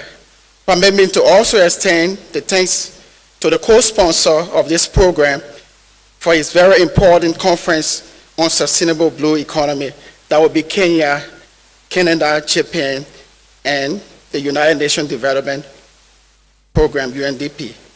The coastline of Liberia is approximately 350 miles long, include 9 coastal counties out of 15 endowed with natural resources, including the marine resources. Our coastal area of Liberia is strongly considered as a driver of change and engine of economic growth. The small-scale fisheries sector provides 90% of the local market, whereas the industrial fishing sector has strengthened over the years due to intervention by the World Bank and the European Union. Climate change, however, predated to further exacerbate biological, physical, and ecological stresses already affecting the coastal area. The degradation of the coastal due to the marine and coastal pollution affect both water quality, coastal marine, and life. Hence, estimated 80% of the latter in the ocean is from land-based resources. Degradation and depletion coastal resources such as fishery mangrove resources are increasing due to the population growth. Pressure on resources, coastal development, climate change, and to the extent of acidification. To the end, a number of measures have been initiated to address the issue, notably in West Africa region fishing program. The WERFP was created in response to the coastal country in the West Africa region to rehabilitate and revamp the fishing sector by finding solutions and finances to address IUU fishery governance and value addition. Leading to the establishment of the Fishery Monitoring Center, Liberia Scientific Observer Program trained fishery inspector, construction of fishery pier, and fish leading to SAT cluster, drafting of legal framework, and increased the annual revenue of fishery since 2010. Similarly, the Environment Protection Agency, the EPA, of Liberia, in partnership with the United Nations Development Program, UNDP, is working on several initiatives over the years to coastal area vulnerable to coastal erosion and raising sea level, leading to the development of the adoption of plan, National Adoption Program of Action, nationally determined contribution NDC, climate change policy response strategy, ratification of the United Nations Framework Convention on Climate Change, among others, are expected to support the strengthening of resilient coastal community in furtherance of propagation initiative and Environmental Protection Act, and the fishery regulation also help to regulate and protect the fishery. Environment and ecosystem include mangrove. Excellency, distinguished ladies and gentlemen, the Sustainable Blue Economy provides a platform for global action to ensure the sustainable utilization of marine resources while maximizing the benefit. The government of Liberia therefore commits to developing blue economy initiative consistent with its proper agenda for prosperity and development by improving ecosystem, environment, and service in optimized human benefit and well-being without compromising ocean health. Ladies and gentlemen, distinguished ladies, Excellency, achieving this goal undoubtedly require resources and support while stimulus national efforts are being made by Liberia to seek further partnership that will ensure the realization of the commitment. I thank you.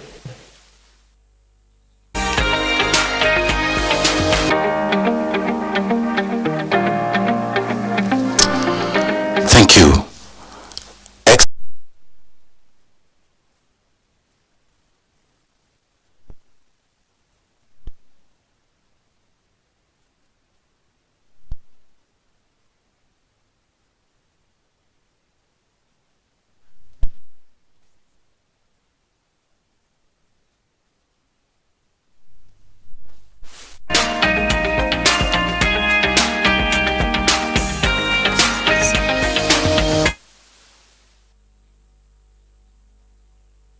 Excellences, Mesdames, Messieurs,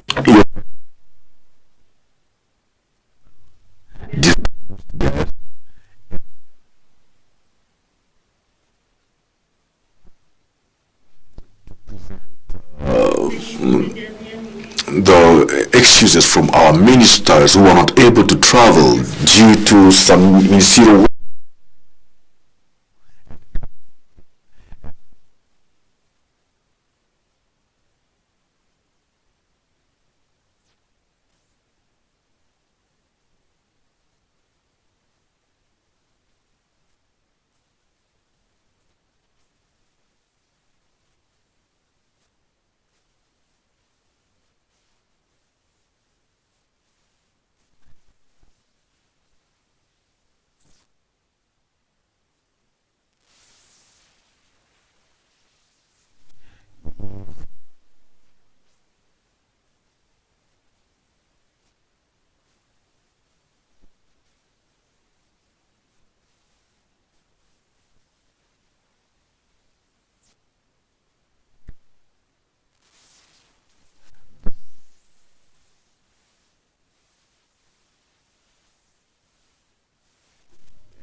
Ladies and gentlemen, For trans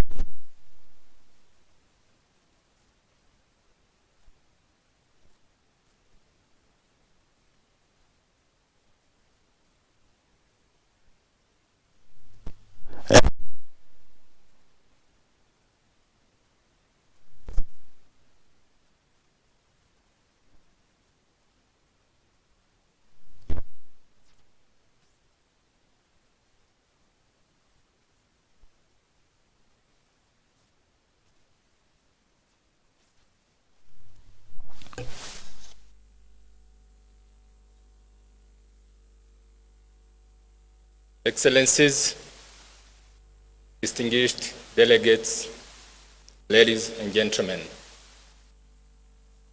the United Nations Industrial Development Organization, UNIDO, congratulates the government of Kenya and the co-organizers, Canada and Japan, for successfully convening this first ever global conference on sustainable blue economy. The blue economy is indeed a subject of global interest and concern, given the current trends of population growth, increasing streams of waste and pollution that are threatening life on land and water, for the current and future generations.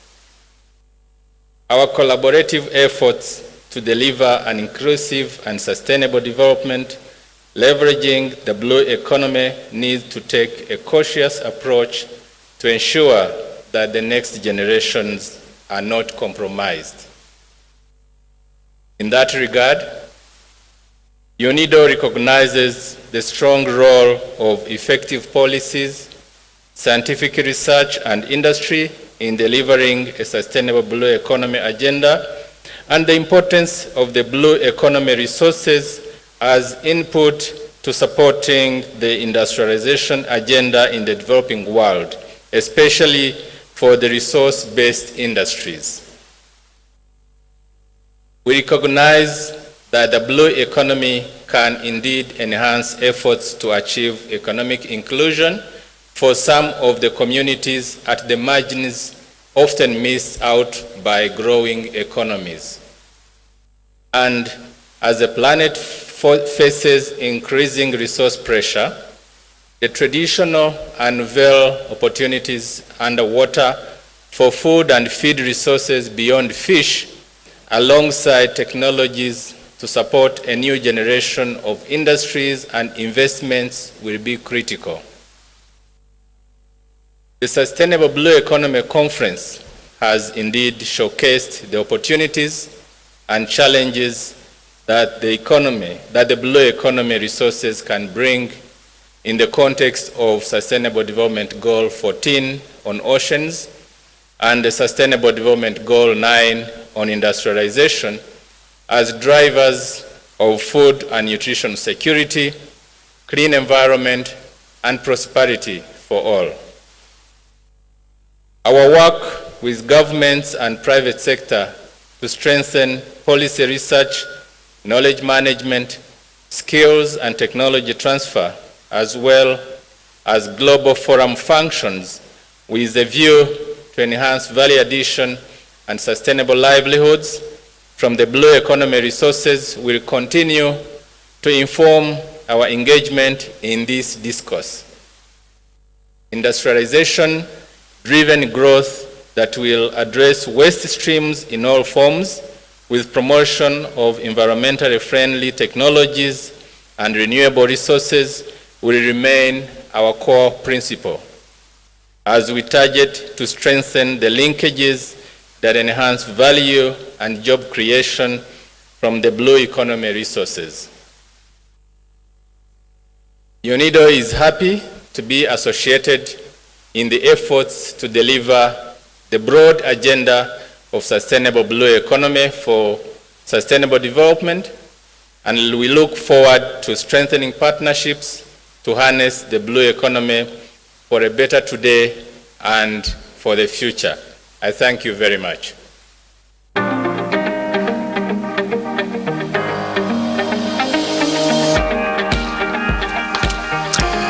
Thank you very much.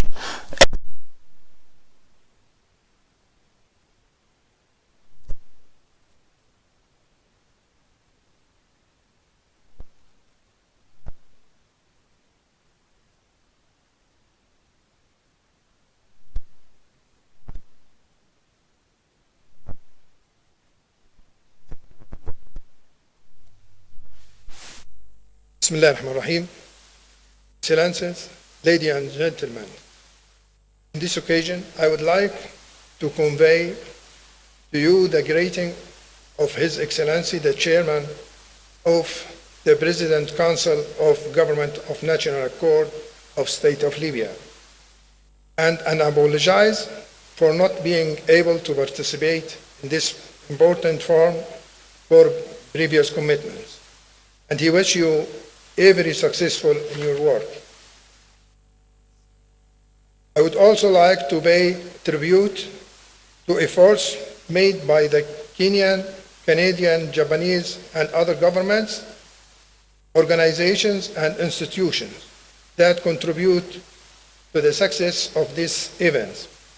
We also thank the Kenyan government for the good reception and hospitality we have received since our arrival in this beautiful city.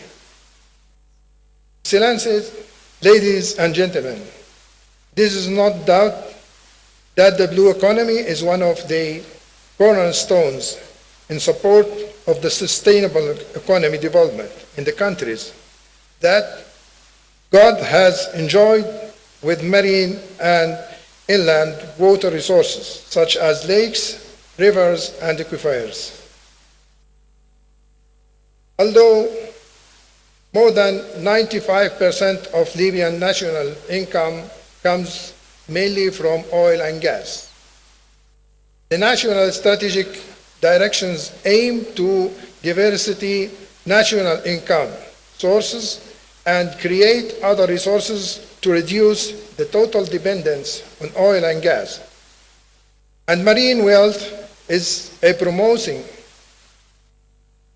sector to boost the national economy has been implemented several projects, the most important of which is the development of the marine fishing sector in various parts. Libya also signed a joint cooperation agreement with FAO, including 17 projects. 3 of them aim at developing of marine wealth sector. Number 1 is development of fishing and aquaculture production. The second one, establishment of monitoring and control system for fisheries resources. The third one is development of natural capacity in aquaculture and fish hatcheries. The state of Libya is also seeking to join the Convention on the Prevention of Overfishing under the Food and Agriculture Organization. Libya has long sought to strengthen the legislative framework for the protection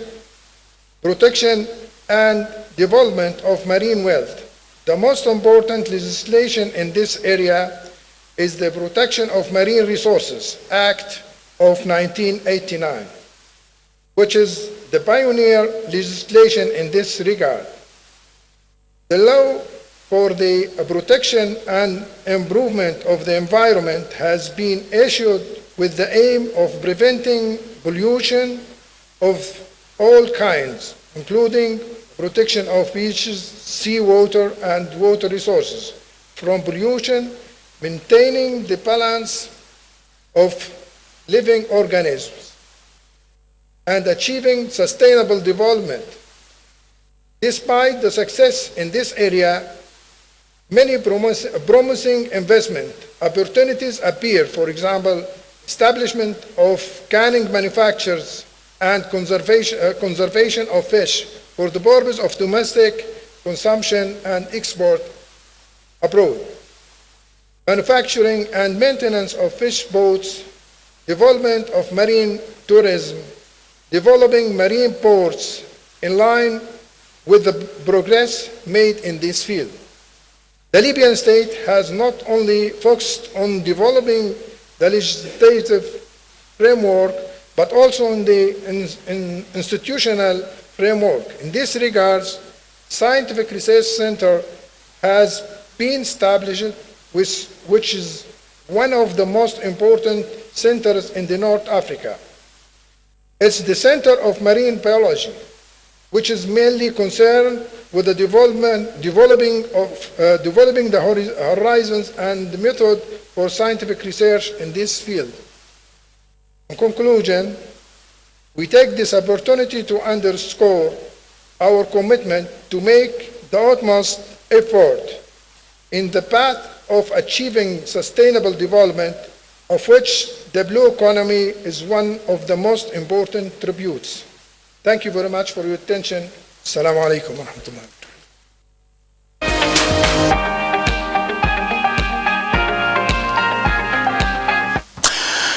Thank you.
Your Excellencies, ladies and gentlemen, good morning. First of all, I would like to thank the organizers for the invitation. Kenya, Canada, and Japan. Issues related to the blue economy are of great importance to us all, and Denmark is no exception. Maritime security is a priority for Denmark. Without maritime security, no blue economy. I would like to take this opportunity to commend the Republic of Kenya for our very close and valuable cooperation since 2012 on enhancing maritime security. This cooperation also includes the Danish Maritime Liaison Officer to the Kenyan Navy headquarters in Mombasa. We are a maritime nation. This gives us immense opportunities.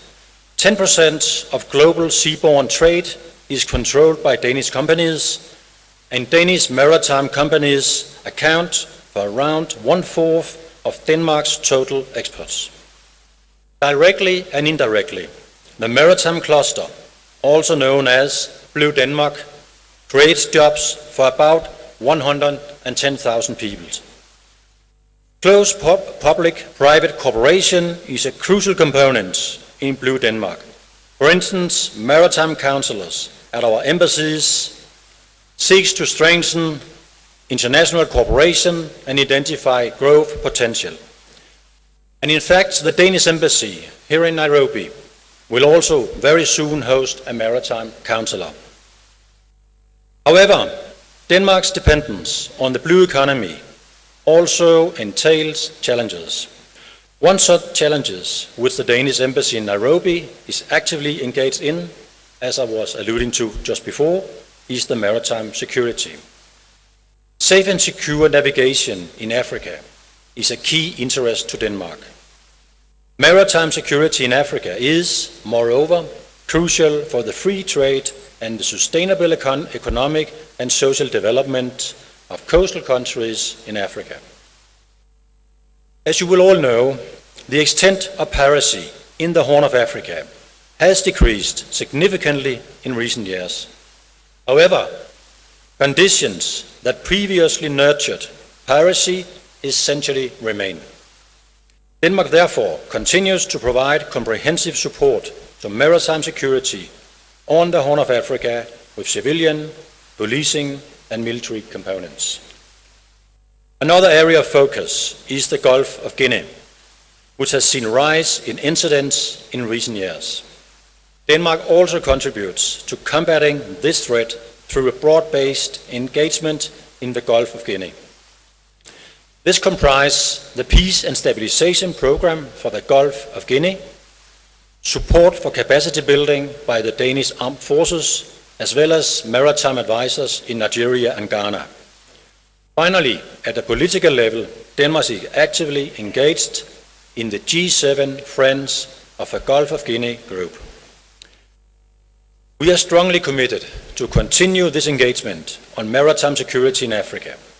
As previously, key principles will be to build regional capacities and secure regional ownership in close cooperation with both international and regional partners. We will thus continue to develop our peace and stabilization programs for the Horn of Africa and the Gulf of Guinea, respectively, and seek to improve our anti-piracy strategy for the Horn and Gulf of Guinea. This conference is instrumental in exchanging knowledge from a broad range of stakeholders, knowledge that will inform future strategies and help us to steer the right course to ensure safe oceans for the benefit of all. I wish you all a fruitful and inspiring conference. Thank you very much.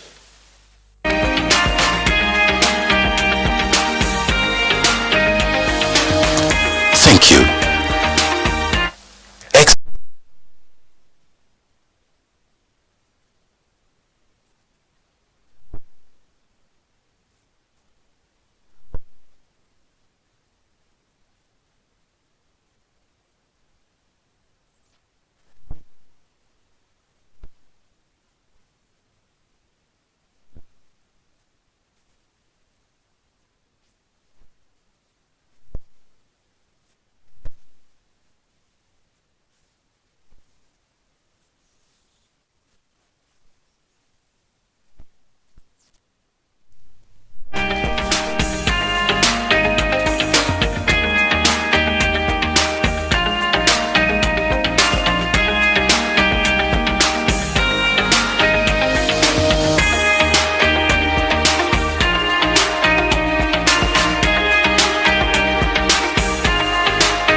Ladies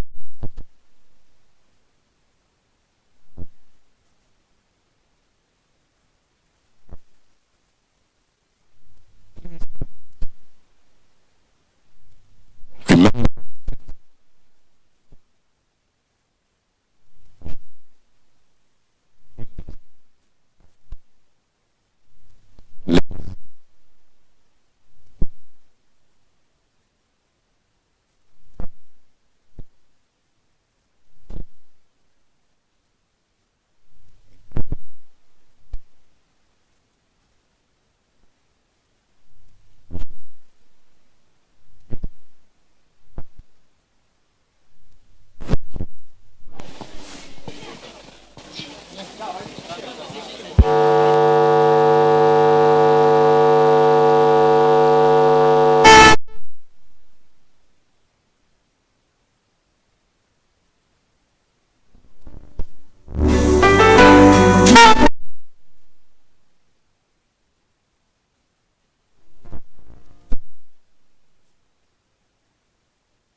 Excellencies, honorable ministers, distinguished heads of delegation, ladies and gentlemen, good afternoon. I once again kindly request you to be seated at your proper seats in the following seating arrangements. The middle column is reserved for VVIPs, co-hosts, ministers and heads of delegation. To their right is for Kenya's cabinet secretaries, principal secretaries, governors, senators and members of parliament. To the VVIP's left is reserved seating for diplomatic corps, UN agencies and special guests. If you are not supposed to be seated in the middle column, kindly vacate and take up your appropriate seat so that we may begin the program. If you are not supposed to be seated in the middle column, kindly vacate and take up your appropriate seat so that we may begin the program. Once again, the seating arrangement: the middle column is reserved for VVIPs, co-hosts, ministers and heads of delegation. To their right is for cabinet secretaries and principal secretaries, governors, senators and members of parliament. To the VVIP's left is reserved seating for diplomatic corps, UN agencies and special guests. If you're not supposed to be seated in the middle column, we kindly request you to vacate and take up your appropriate seats so that we may begin the program. The ushers are on the floor to guide you. Thank you.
Ladies and gentlemen, please settle down. We are about to begin.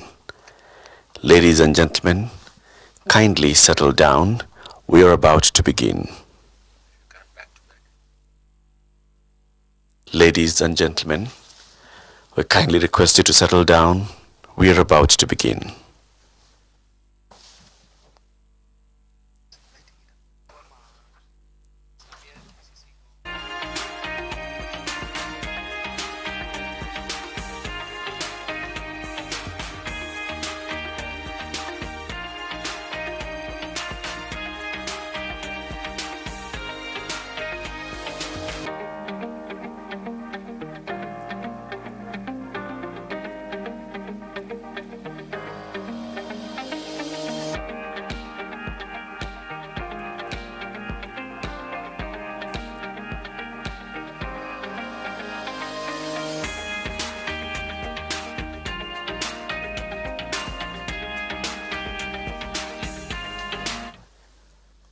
Your Excellencies, Honorable Ministers, distinguished heads of delegation, ladies and gentlemen, good afternoon and welcome to the Ministerial and Leaders Delegation Circle and closing ceremony. This session will be chaired by the distinguished Cabinet Secretary for Foreign Affairs of the Republic of Kenya, Ambassador Monica Juma. Madam Cabinet Secretary, the floor is yours. Karibu.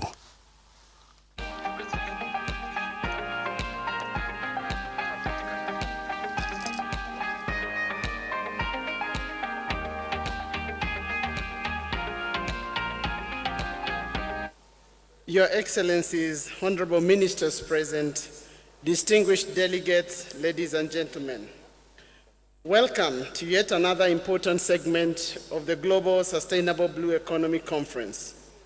At inception, this conference aimed to create an environment where we could discuss how we can, as individual states and collective, explore ways to enhance the vast potential that exists in the blue economy sustainably. The last 2.5 days have demonstrated vast potential that exists in the blue economy. We heard of concrete commitments and have seen and felt enthusiasm by 183 countries represented in the conference to establish frameworks and partnerships to develop their blue economies. I hope that all delegations have had the opportunity to share their visions, to share their priorities and challenges in establishing a blue economy, and possible ways and actions needed to leverage and benefit from it. Honorable Ministers, distinguished delegates, ladies and gentlemen, our intentions and commitments have been captured by the rapporteurs of the conference. They have put this together in a report that we hope will form the basis for implementation and further discussions in these areas as we move beyond Nairobi. It is therefore my honor to welcome the Conference Secretary to present the summary of the rapporteur's report. May I now welcome Ambassador Michael Yugi to the podium to present the Secretary's report. Ambassador.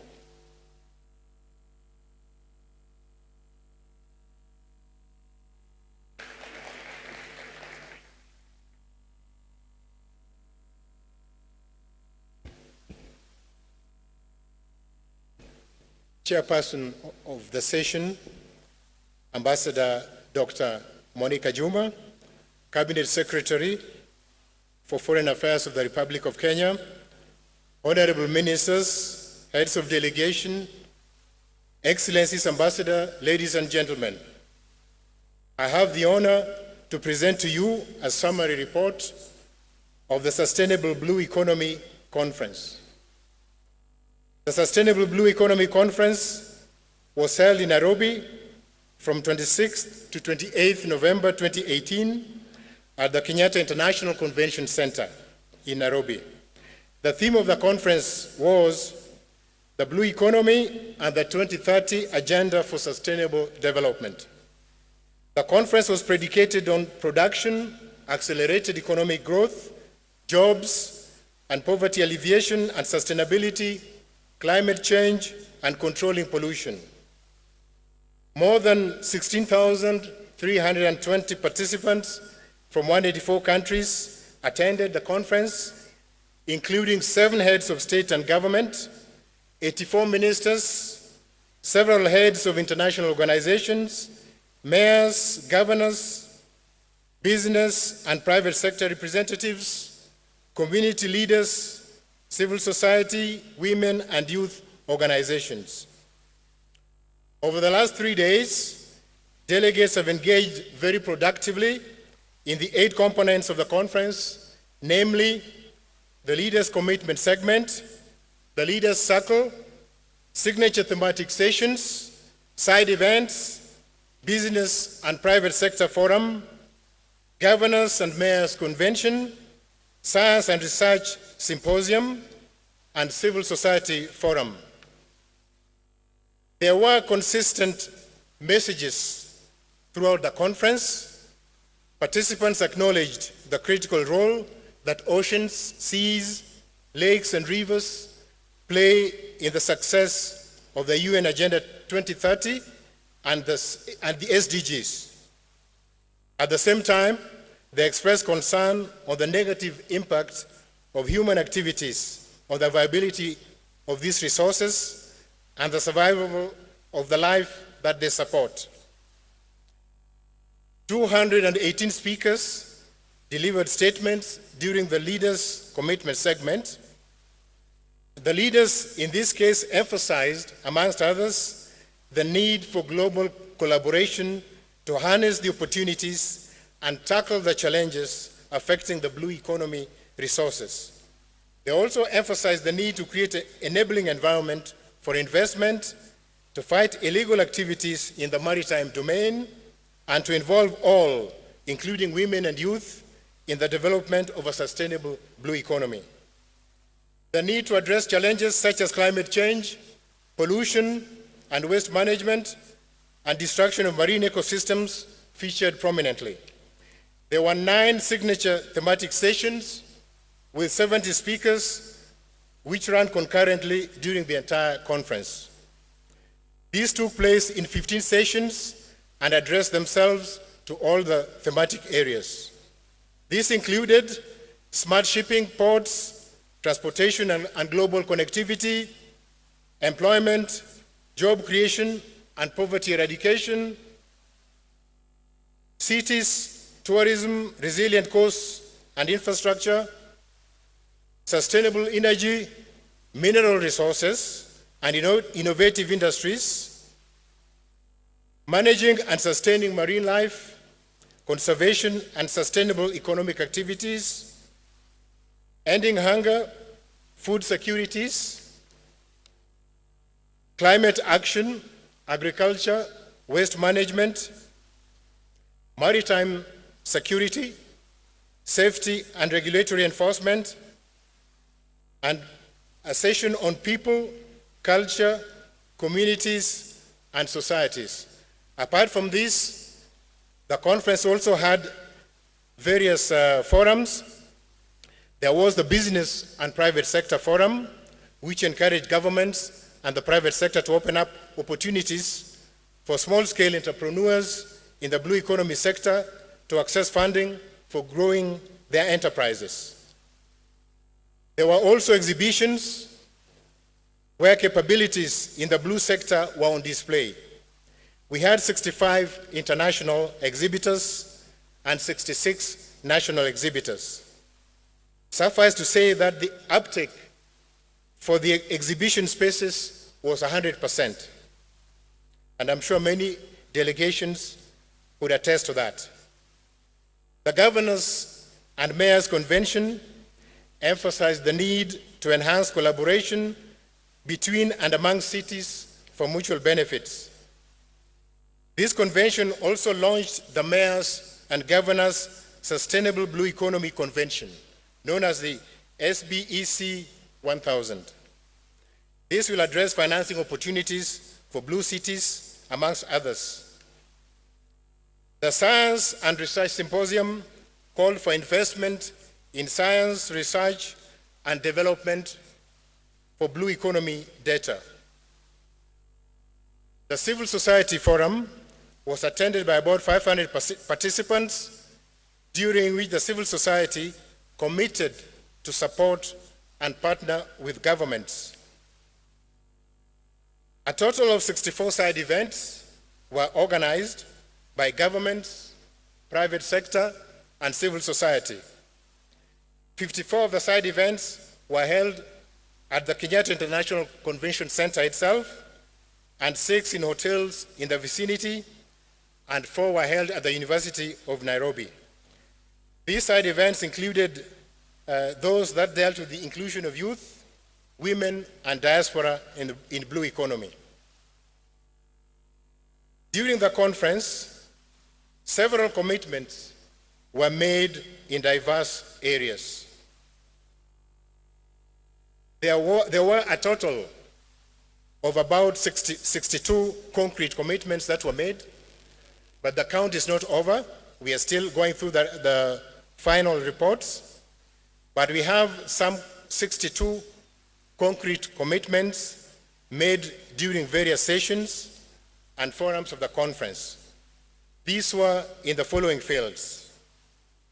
In marine protection, we had 9 commitments, and I point out that most of these commitments involve investments of sums counting into millions of US dollars. In the plastics and waste management, there were 8 commitments.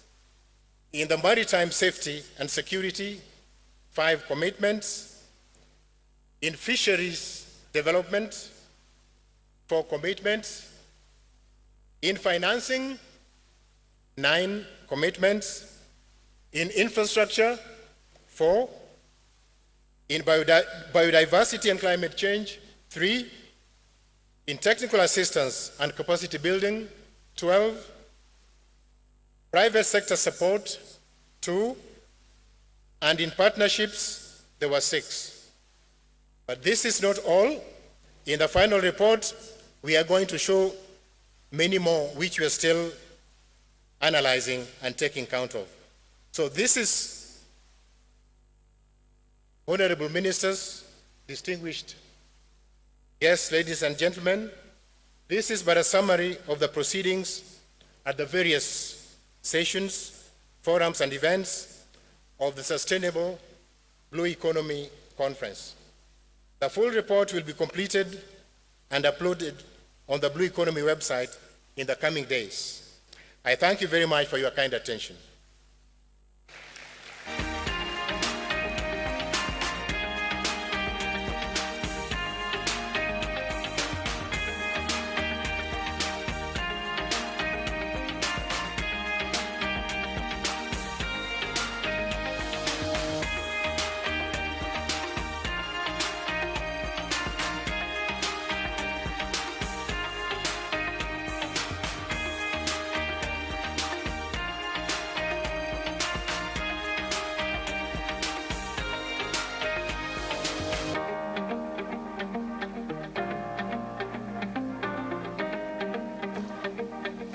Excellencies, Honorable Ministers, distinguished heads of delegation, ladies and gentlemen, I have the singular pleasure of recognizing the distinguished presence of our co-hosts, the Minister of Fisheries, Oceans and the Canadian Coast Guard, the Honorable Jonathan Wilkinson, to present important highlights of the Statement of Intent.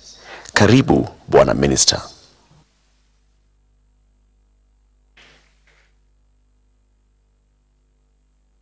Thank you and good afternoon. Bon après-midi. On behalf of the Government of Canada, I want to say what a pleasure and a privilege it has been to co-host this first ever global conference on the sustainable blue economy. I want to congratulate President Kenyatta and the Government of Kenya once again for convening this very important forum. It has been very gratifying to be able to witness up to 17,000 participants from around the globe come together here in Nairobi to focus on how we build a sustainable, inclusive, and prosperous blue economy. Canada was very pleased to be able to play a part in helping with this very important initiative. Our host, Kenya, has drafted a Nairobi Statement of Intent with input from co-hosts Canada and Japan and other partners that focuses on needed action in several areas.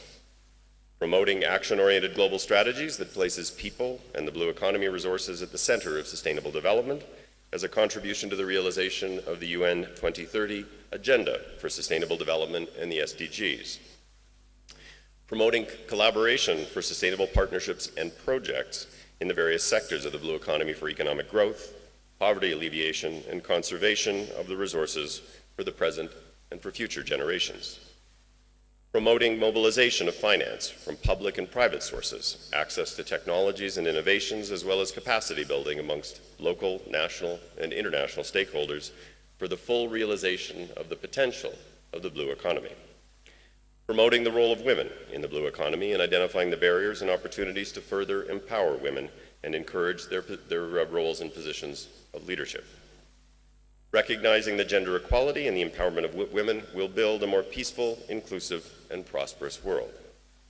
Strengthening science and research to generate and disseminate evidence-based knowledge and information on advancing the sustainable blue economy. Building resilience and understanding and inclusivity for all, small and large states alike. Strengthening science policy interface of the blue economy resources to inform good decision-making. Strengthening governance mechanisms for a sustainable blue economy, including by raising awareness and ensuring stakeholder participation in policy and decision-making.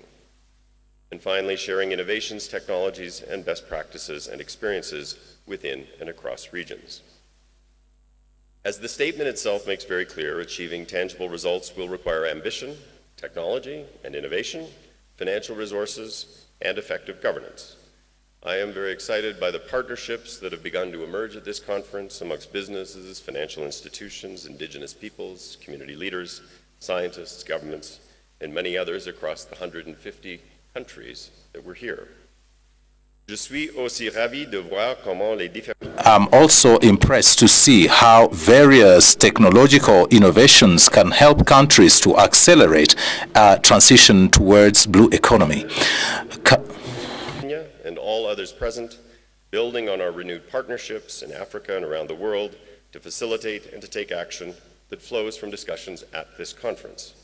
Together with Kenya, we would invite all countries to lean in and take meaningful action to truly achieve a sustainable blue economy, which will help to ensure the sustainability, the economic security, and the prosperity of the planet.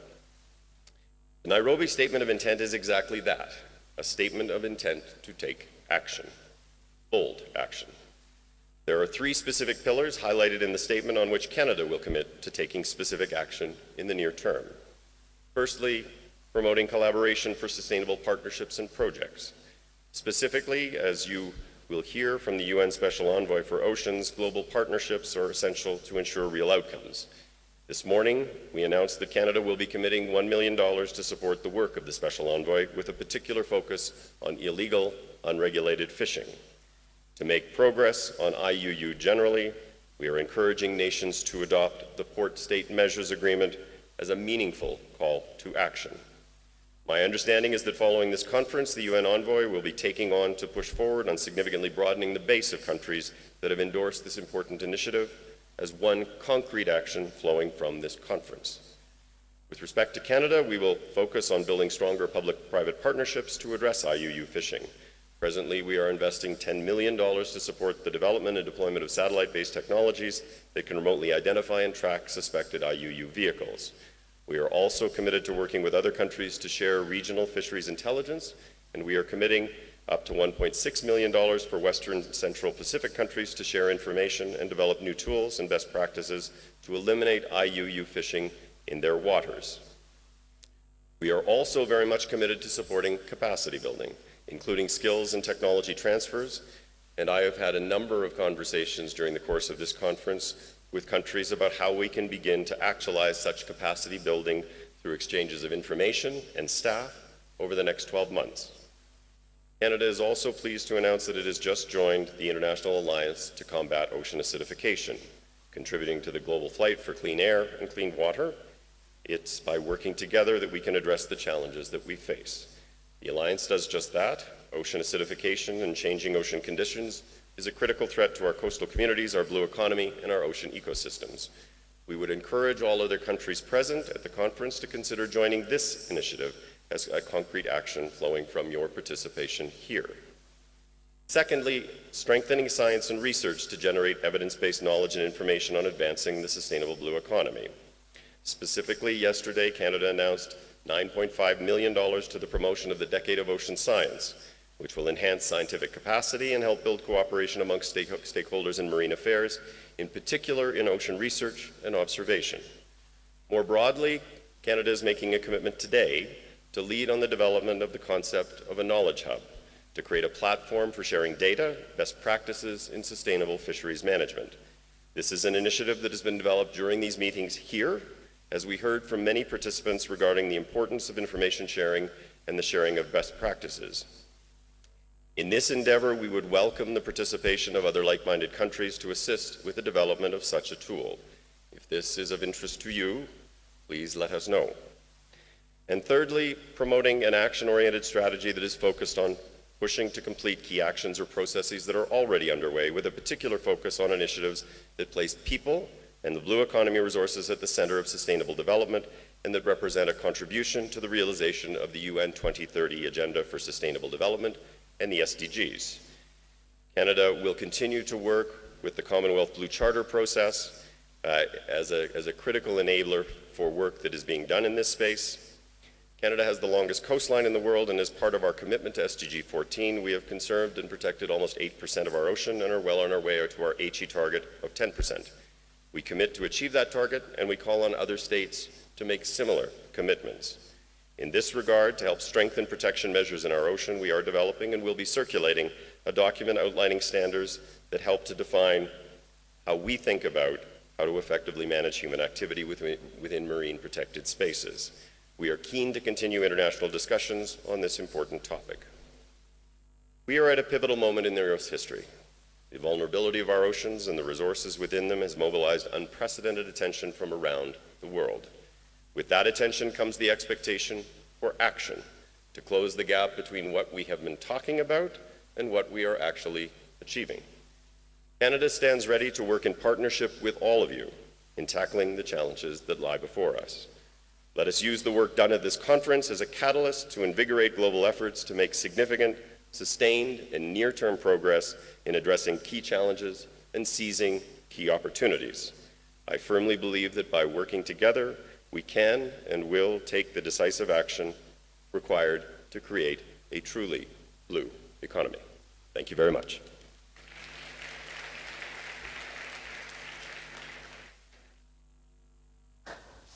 And thank you very much, Honorable Minister Wilkinson.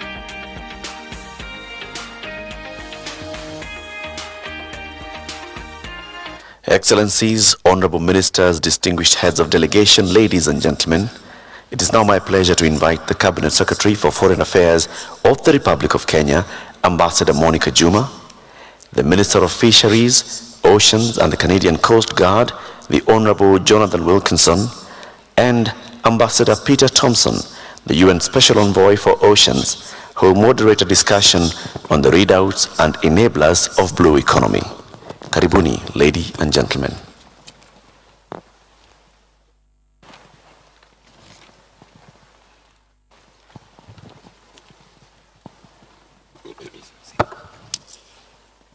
Good afternoon, everybody.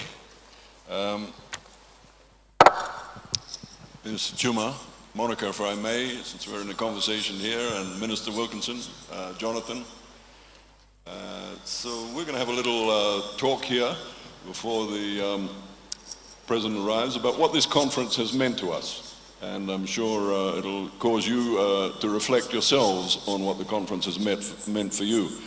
Let me just say personally that I had hoped for this conference that the principle of sustainable blue economy, emphasis on that first word, would be cemented in place, and I believe it has. And I'm eternally grateful, because that means that the blue economy will be there for our grandchildren to enjoy. That we have started off talking about the blue economy with that S word in front of it. So that's really important for me. Second one is that I travel around the world a lot. I'm in a different country every week talking to ocean groups. And Africa, let's be honest, has been missing from the global conversation when it comes to oceans. From this conference onwards, I know that Africa is central to the global conversation on ocean action. So that has, again, given me huge pleasure and satisfaction from attending this conference here in Nairobi. But I'll flip it across to Monica and Jonathan. And prosperity often happen in separate lanes. And I think that the conversations that have happened here have been about how do we actually think about this in a much more holistic way. I think the second thing is broadening the conversation. Canada was fortunate to be the president of the G7 this year, and we talked a lot about some of these issues within the G7. But the G7 is clearly not a sufficient body to have this conversation. It needs to be catalyzed outside. It needs to be a global conversation. And through the work that Kenya has done here in this conference, we have most of the nations in Africa. We have many of the small island developing nations. We have many of the Caribbean nations. We have a whole range of folks who need to be part of the conversation, as well as civil society organizations. And so I think broadening the conversation is also really important. And the third thing I would say is, this isn't just a talking shop. The focus has been very much on how do we actually move to action. These issues that we're confronting are critical. They're important. They need near-term action. And all the way along, including the conversations that we had with President Kenyatta yesterday, the question has been, how do we move to action? And I think this conference, it's been about how do we move to action, which is a very positive thing. From this conference in Nairobi, international attention will roll on next week, and many of us will be there, to Katowice in Poland, where the UNFCCC climate change meeting, COP24, will be taking place. At that meeting, my country, Fiji, the current president of COP23, will hand over to Poland. During the Fijian presidency this year, we have pushed to integrate the ocean and climate conversation, to make everybody realize that you can't talk about climate change without talking about ocean change. Here in Nairobi, there's been another kind of connectivity that has occurred, and that is the connectivity between the ocean, the regional seas, the lakes, and the rivers. Both Canada and Kenya, of course, have very significant lakes in their territories.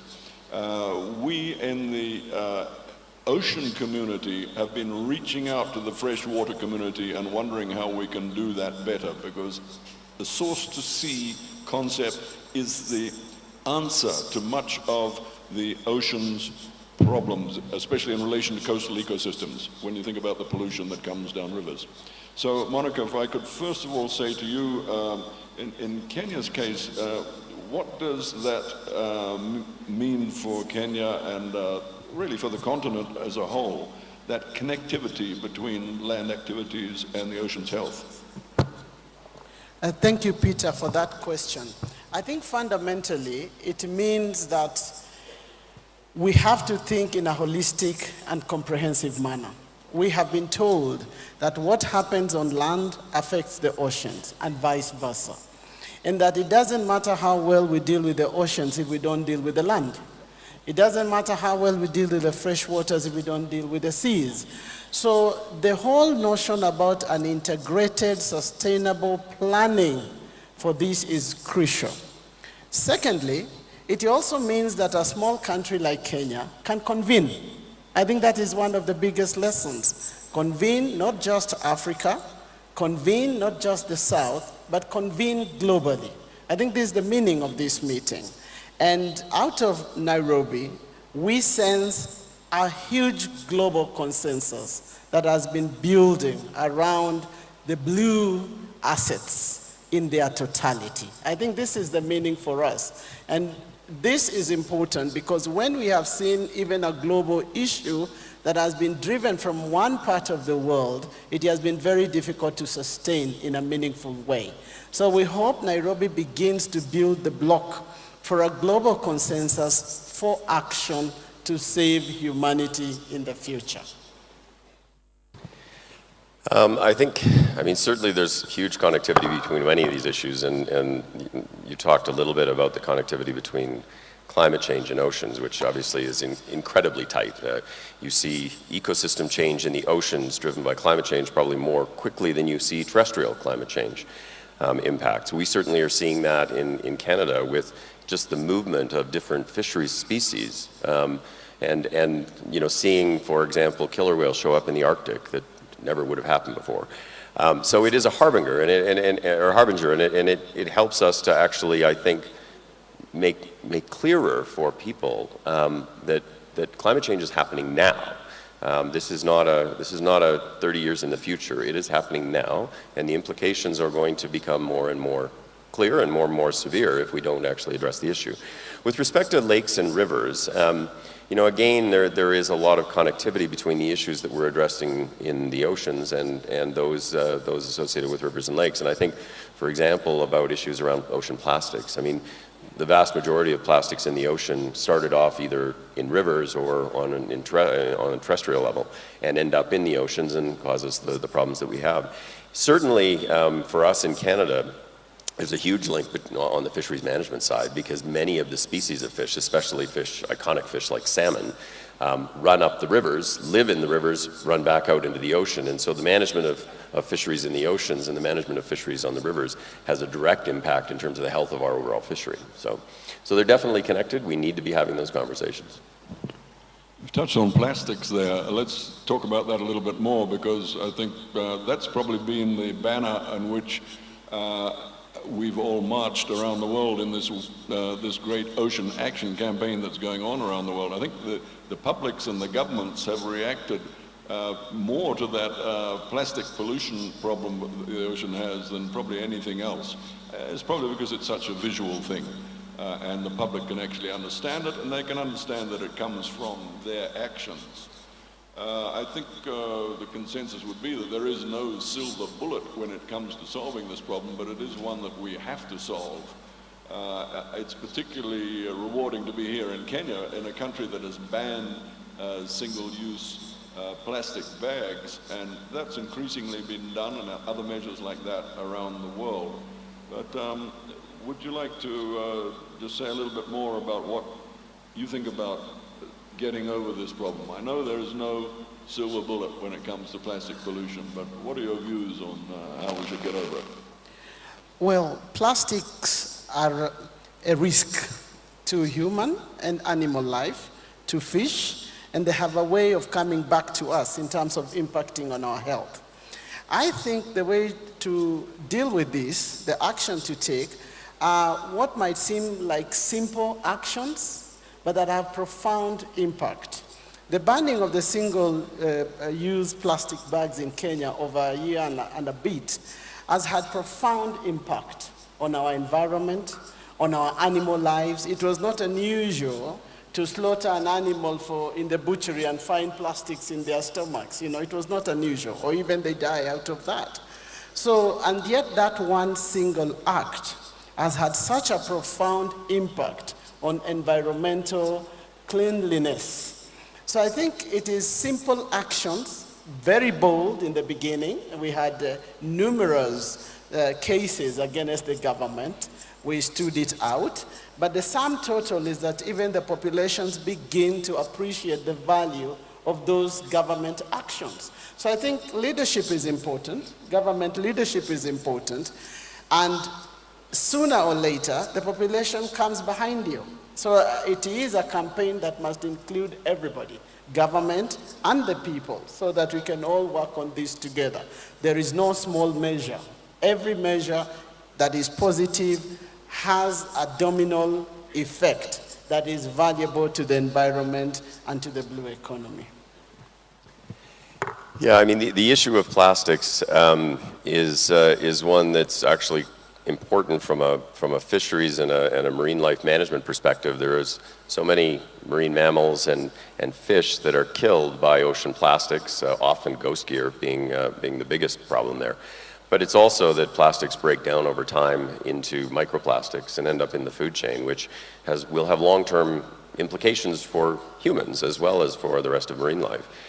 I think that there are lots of solutions out there with respect to plastics. There's certainly additional things that we probably need from a technology perspective, but it's about political will, and it's about doing things like what Kenya did when it banned plastic bags.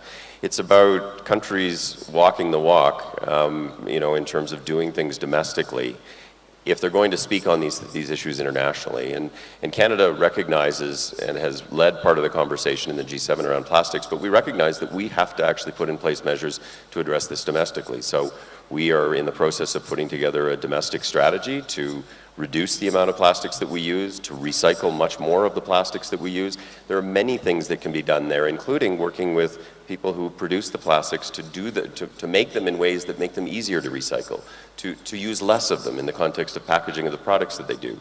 And there's probably technology issues that we need to look for that enable us to find ways to address plastics without necessarily building the full-blown infrastructure that is very expensive to do. But so there's a range of different things we can do. Sometimes it's also, our own problem in terms of regulatory barriers. On the Ghost Gear initiative, which is a huge problem in oceans, we sometimes put into place regulatory barriers that make it harder for ourselves. In Canada, we found as we've looked at these issues domestically that we have a regulation, for example, that if a fishing boat picks up too many nets and they have too many nets on board and they're stopped by my department, they can be fined, even if what they're doing is picking up nets that are discarded. So there's a range of issues that I think we need to look at holistically, each of us domestically, and we can learn from each other about how we can best put together a strategy that addresses these issues. Thanks very much for that. We're almost out of time, so I'm going to do two quick subjects, and I'm going to throw one to Jonathan and one to Monica. The first one to Jonathan relates to illegal fishing. $23 billion worth of illegal fish lands on our plates around the world every year. All of us have been receivers of stolen goods when we buy fish and chips in London or wherever it is that we eat our fish. We don't want to be criminals, but we have to fix that, and SDG 14.4 calls on us to fix that. So can I throw it to you, Jonathan? What can we do to stop illegal fishing? Yes, you're exactly right. None of us wants to be contributing to a criminal enterprise. And I think that one thing to say about illegal fishing is it undermines the basis of sustainable fisheries management. And it's particularly unfair to countries that have limited capacity in terms of enforcement. So, it's countries that see boats out there that they can't really do anything about that are effectively stealing their resources. And so it is an issue that we need to address for a whole range of reasons. We are at a point, though, that we probably can do that in ways that are going to be both more effective and more cost-effective going forward than what we would have been able to do 20 years ago. The technology to allow us to actually understand what's happening and where it's happening in the oceans is quite incredible these days. And organizations like Global Fishing Watch are helping us to better understand and to identify where we need to go and what we need to do. I think the ratification of the port state measures, which is something that I know you are particularly interested in, will help us to close off avenues for people to actually engage in illegal, unregulated fishing and to do that in a profitable way. And so there are a number of different things that we can do. I would certainly encourage those who are representing governments in the room who have not yet signed on to the port state measures that you consider doing so, and you consider doing so very soon. Thanks for that, Jonathan. And the one I'm going to throw to Monica, let me paraphrase first by saying that we live in a world in which multilateralism is the only answer. We live on one planet with one atmosphere with one ocean, and we have a plan to safeguard that, which is the Sustainable Development Goals and the Paris Climate Agreement. We have to implement that with integrity. How can we learn to trust each other more and make the implementation of that plan one that we do with integrity within the time zones. We've all seen the bad news. How do we turn that into good news? And I want to throw that to you, Monica, with one word, which is partnerships. What do you see about partnerships? I think we have to continue talking. This convening here has evolved multiple conversations and friendships and information that can be shared across countries, across various stakeholders. We have to keep talking. Now, our partnership with Japan and Canada has proven, and other countries, several other countries that have co-hosted this meeting with us, has proven that from a conversation, we can begin to build consensus around a matter of mutual concern. So we have to continue talking, Peter. We will also continue talking in order that we can draw lessons from each other. From this meeting, a number of delegations have already committed to the next point of action in terms of drawing lessons on how to do a number of things, how to implement a number of frameworks, how to do the right legislative framework, governance framework, what lessons to bring, what technologies to begin to explore. So we have to continue to interact more. Our researchers have to speak with each other more often so that they can exchange knowledge. We have to drive this from a knowledge perspective. So it is partnerships, partnerships, and partnerships across people, across industry, across civil society, across government, so that we can continue to improve the framework of working together. Because as you say, no single country, no single stakeholder can do blue economy well and perfectly. Thanks very much for that, Monica. We've been informed that our time is up, but I hope you've enjoyed that as much as I have. There are great challenges out there. Nelson Mandela was the one who told us that everything is impossible until it's done. So ladies and gentlemen, let's just do it. Thank you.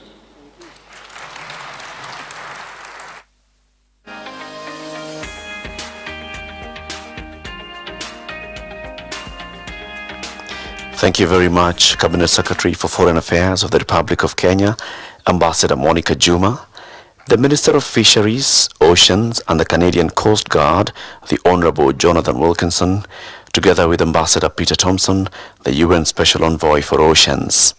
Excellencies, Honorable Ministers, distinguished heads of delegation, ladies and gentlemen, may I now request to proceed to the next part of the program, the closing ceremony. His Excellency President Uhuru Kenyatta and his special guest, His Excellency President Danny Faure of Seychelles, and the Prime Minister of Namibia, the Right Honorable Sarah Kugongelwa Amadila, and other dignitaries will be joining us shortly. I kindly request you to remain in the hall.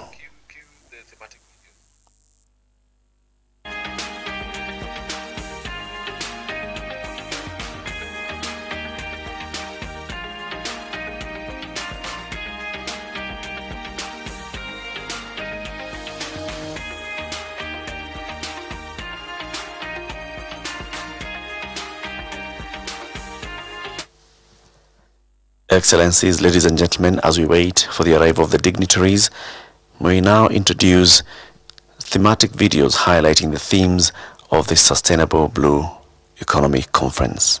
Karibu.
Excellencies, ladies and gentlemen, please settle down.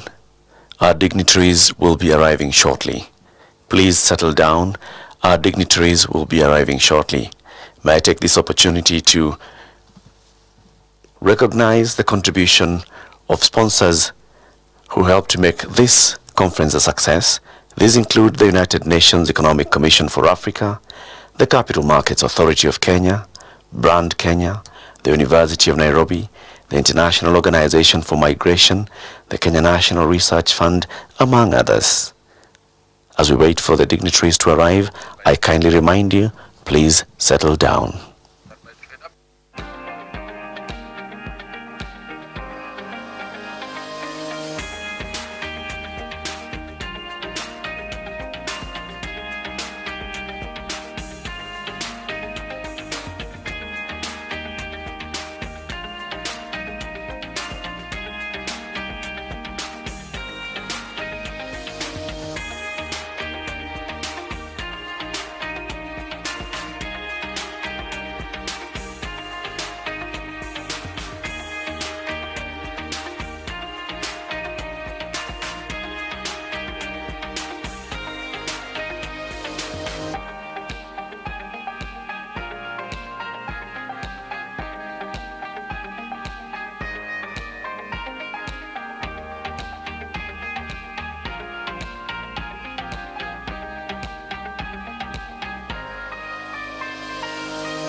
Excellencies, Honorable Ministers, distinguished heads of delegation, ladies and gentlemen,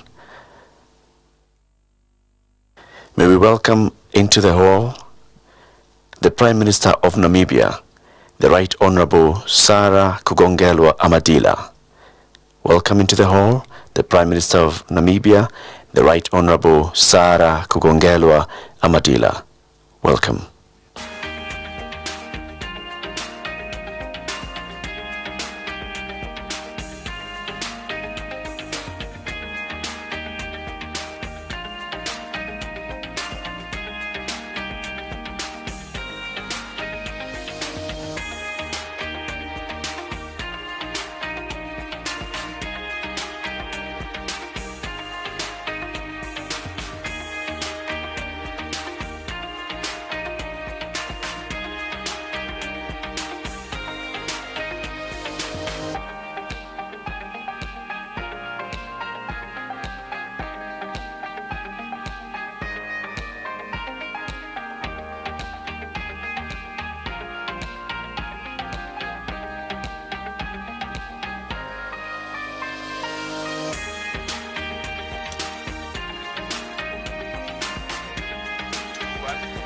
Excellencies, Honorable Ministers, distinguished ladies and gentlemen, we also recognize the arrival of the governors of the Republic of Kenya.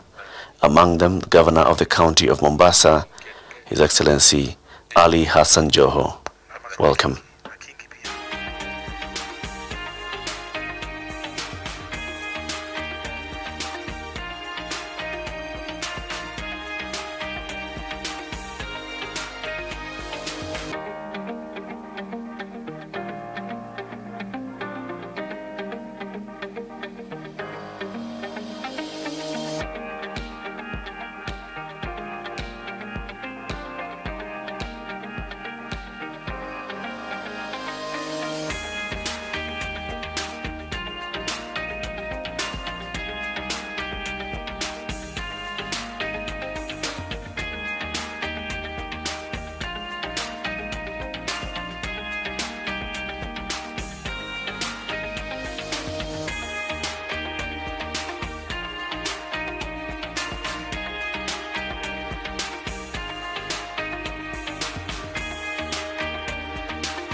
Excellencies, ladies and gentlemen, I request you to settle down.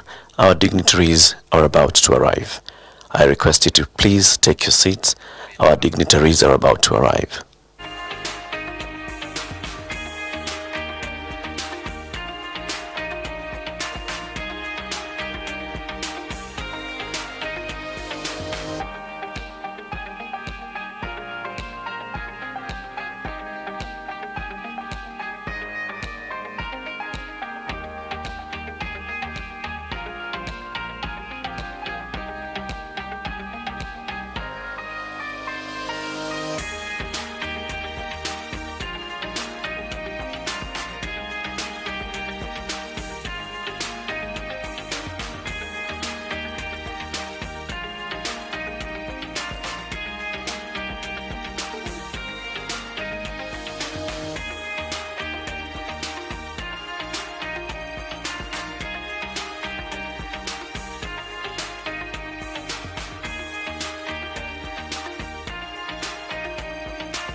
Ladies and gentlemen, members of the media, we kindly request you not to crowd the entrance to the hall. As the dignitaries walk in, please stick to your positions. We kindly request members of the media not to crowd the entrance of the hall as the dignitaries walk in. Excellencies, ladies and gentlemen, let us recognize the presence of the governors of the Republic of Kenya who are in the hall. Asanteni.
Excellencies, honorable ministers, distinguished heads of delegation, ladies and gentlemen, a very warm welcome to His Excellency President Uhuru Kenyatta of the Republic of Kenya and his special guest, His Excellency President Danny Faure of Seychelles, and other dignitaries as they walk in to grace this closing ceremony. Let us please give them a warm round of applause.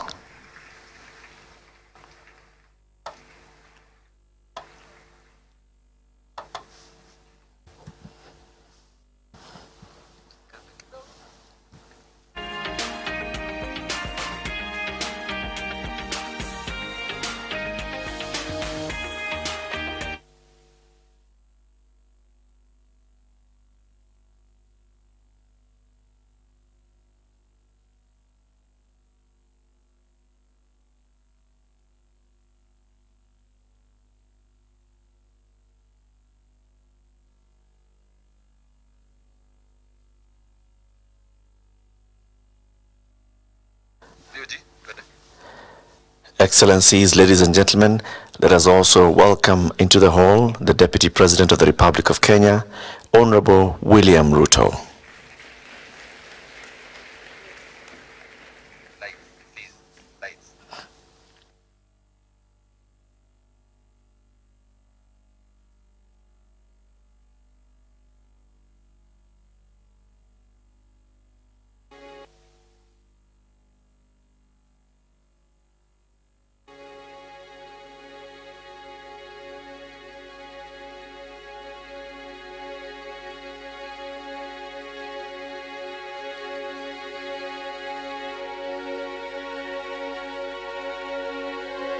I am Principe.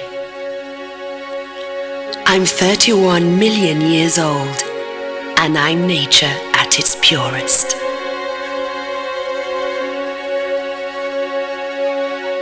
I rise from the ocean.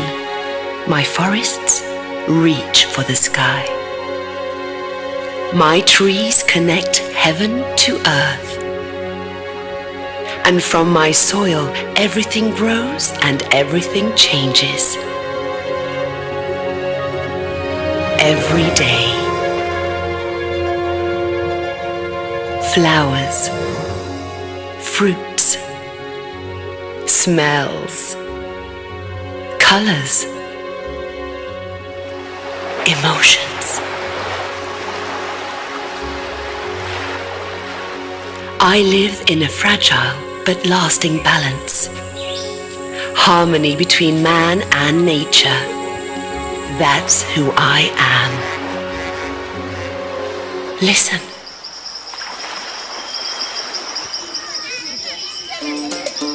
I am the horizon.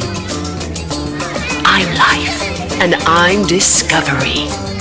I'm ancient, and I'm new. I'm history, and I'm hope. Like me, my people are unique, earth-connected, and brave. We all share the art of welcome, embracing every kind and every...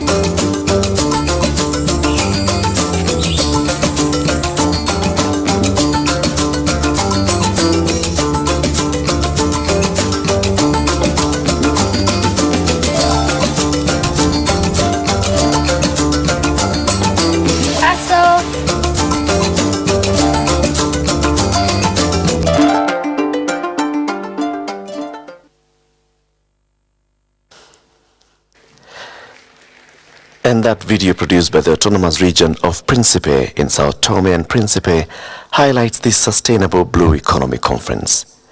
Excellencies, honorable ministers, distinguished heads of delegation, ladies and gentlemen, welcome to this closing ceremony of the first Sustainable Blue Economy Conference. We have had a truly historic 3 days as 17,600 delegates participated in over 64 side events. We thank you all for your most welcome participation. Excellencies, ladies and gentlemen, it is now my pleasure to invite Ambassador Monica Juma, the Cabinet Secretary, Ministry of Foreign Affairs of the Republic of Kenya, to present the highlights of the discussions on the Statement of Intent. Welcome, Madam Secretary. Your Excellencies, Heads of State and Government, Excellency Deputy President, Honorable Ministers, Heads of Delegation, distinguished participants, ladies and gentlemen. 2 years ago, during the third session of the United Nations General Assembly, His Excellency President Uhuru Kenyatta made a commitment to the world to convene the just concluded Global Sustainable Blue Economy Conference, and this commitment has come to pass. In the last 3 days,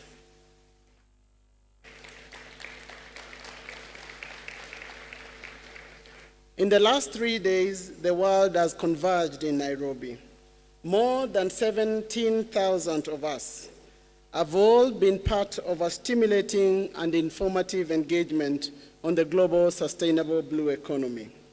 Earlier this afternoon, we held useful discussions and exchange of views on the potential and important role of the blue economy.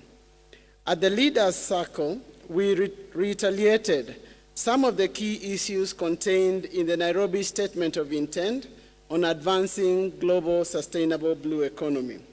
The Statement of Intent represents key political messages out of this conference.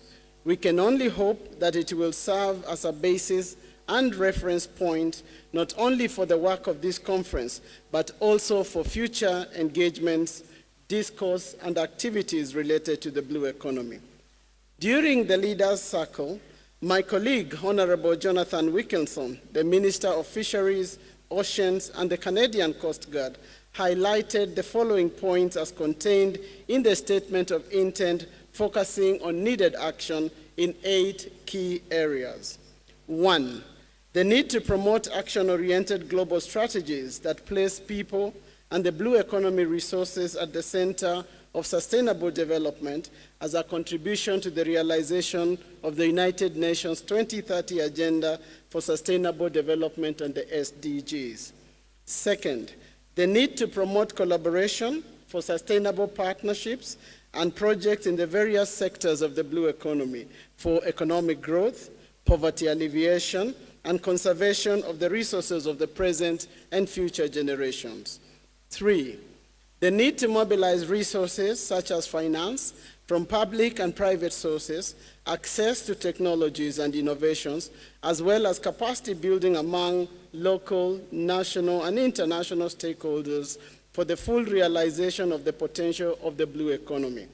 4, the need to promote the role of women in the blue economy and identifying the barriers and opportunities to further empower women and encourage their role in positions of leadership.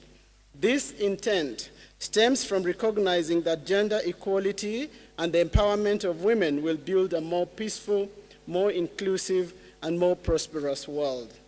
5, the need to strengthen science and research to generate and disseminate evidence-based knowledge and information on advancing sustainable blue economy. 6, the need to strengthen science policy interface of the blue economy resources to inform decision-making. 7, the need to strengthen governance mechanism for a sustainable blue economy, including by raising awareness and ensuring stakeholder participation in policy and decision-making. 8, the need to promote sharing of innovations, sharing of technologies, and best practices and experiences within and across regions. Excellencies, ladies and gentlemen, it is now my pleasure to request this conference to take note of the final document entitled the Nairobi Statement of Intent on Advancing Global Sustainable Blue Economy, which encompasses the vision and the intent of all governments here and stakeholders, including the business community and the private sector, the scientific and research community, the civil society, and international partners, to be used as a reference point for future action and collaboration on the blue economy.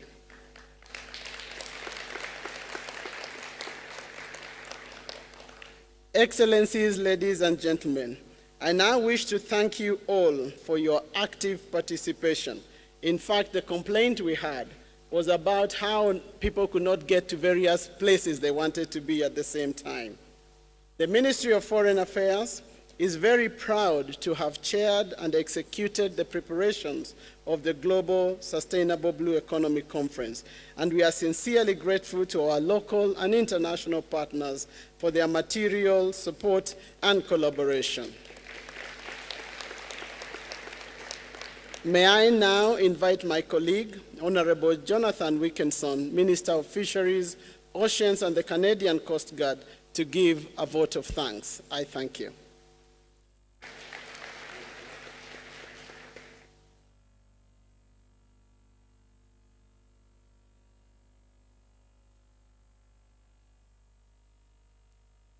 President Kenyatta, Excellencies, fellow ministers, heads of delegation, delegates, ladies and gentlemen.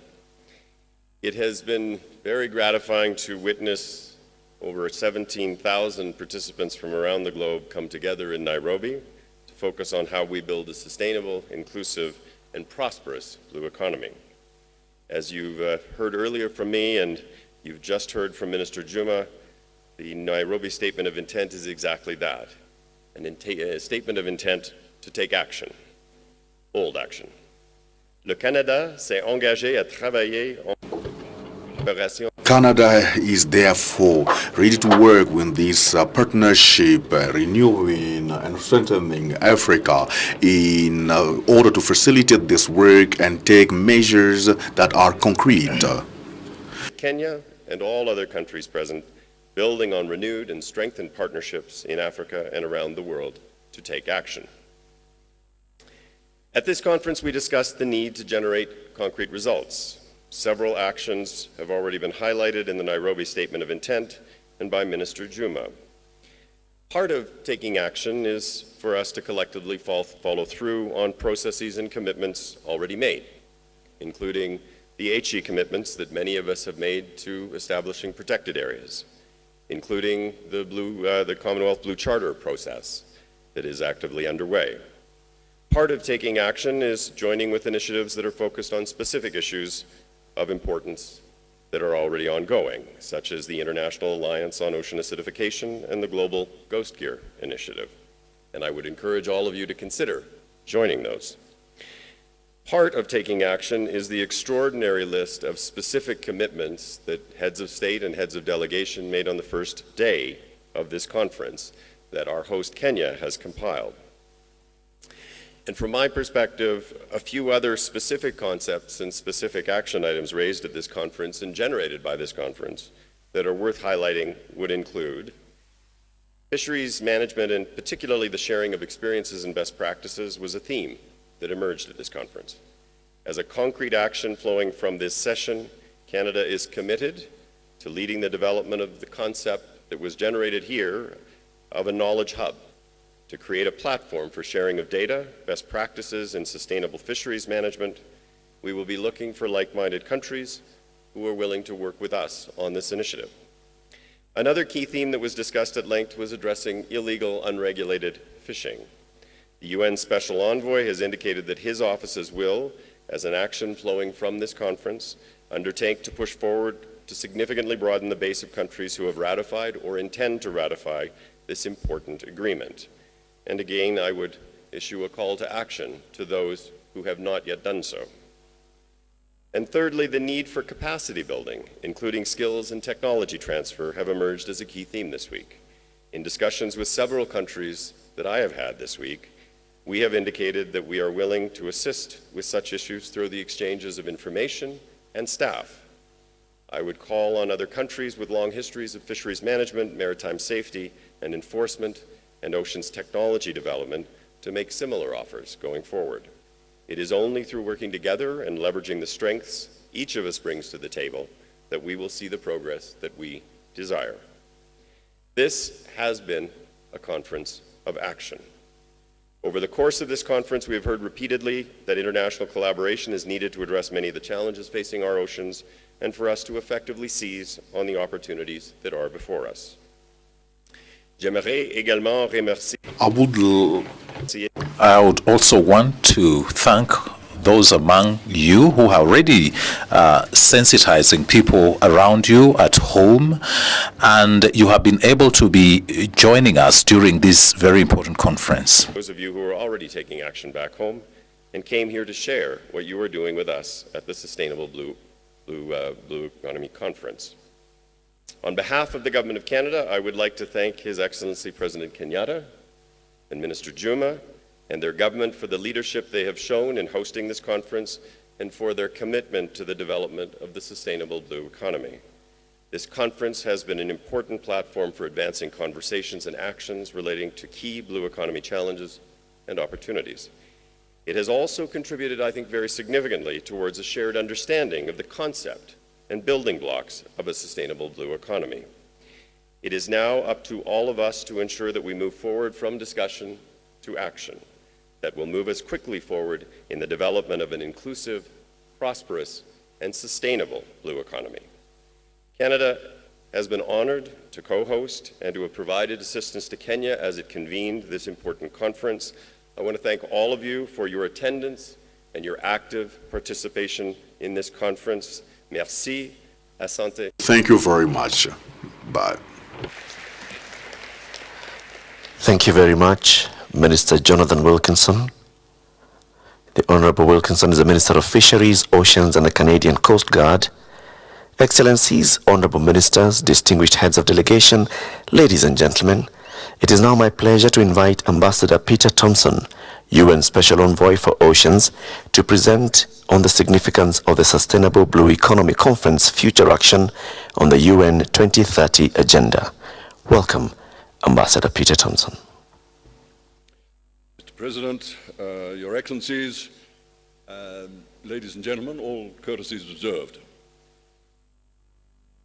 What has this conference meant for the International Ocean Action Agenda? First thing that I take from this conference is that from this conference onwards, Africa is a central part of the global conversation on the need for ocean action. The second point I take from this conference is that we no longer talk about the blue economy without putting the word sustainable in front of it. That we've understood through what we've discussed here at this conference that the ocean and the lakes and rivers, the regional seas, are there for our grandchildren as well as for us. We must conserve and sustainably use for sustainable development the resources of the water bodies of this planet. The third thing that I would take from this conference, and I think it's been a real game changer, is that when we talk about the ocean, we're talking about the largest reservoir of H2O on the planet. But of course, H2O is also in the atmosphere, and it's also in our lakes and rivers. And what the Nairobi conference has done has given us that holistic view of water, that the source to sea principle is key for us as we go forward. Because most of our problems in the ocean may relate to climate change, but they also relate to human activity on land and what that is doing to our coastal ecosystems and our marine ecosystems. So that has been a central outcome also from the Nairobi conference, that going forward, we understand the holistic nature of the ecosystem in which humanity lives. Mr. President, it is true that the ocean is in trouble from effects of climate change and from pollution and from harmful fisheries practices. But the good news is that since 2015, we've had this universal plan, the Paris Climate Agreement, the 2030 Sustainable Development Agenda, and the mosaic of international agreements which support those two great universal agreements that humanity arrived at after many years of intense negotiation between us all. We must have integrity in implementing that plan. We have no other plan for humanity's place on this planet. In relation to that, I highlight SDG 14, the 14th Sustainable Development Goal, the ocean goal. And Mr. President, as you well know, 4 of the 10 targets of SDG 14 mature in 2020. That is why your government and the government of Portugal offered to host a second UN Ocean Conference in 2020 to assess our progress in implementing SDG 14. And we will come together. The groundwork is being prepared now in New York. We will come together in June in Lisbon, co-hosted and co-presided over by your government and the government of Portugal, and be led by you into the next game-changing phase for ocean action. And I suggest to you that that will be about funding. We have to start getting the reservoirs of funds which we know are sitting out there in the world into ocean action, down at the grassroots on our coastal communities, out on our seas and in our lakes and rivers. I commit, Mr. President, to carrying forward the outcomes of this conference, and they have been spectacular. We have not yet seen the list of commitments that have been made, but I know what they are, and they are spectacular, the commitments list that has come out of this conference. I commit to carrying that forward in every ocean meeting that I attend around the world between now and when we sit under your co-presidency in Lisbon in June 2020. The outcomes from the Nairobi conference must be known to the world, and I, as the ocean envoy in a different country every week of the year, will convey that message. Mr. President, I'd like to conclude with a quote from Shakespeare to at least give the impression that I received some kind of education back in my school days in Fiji. There is a tide in the affairs of men which, taken at the flood, leads on to fortune.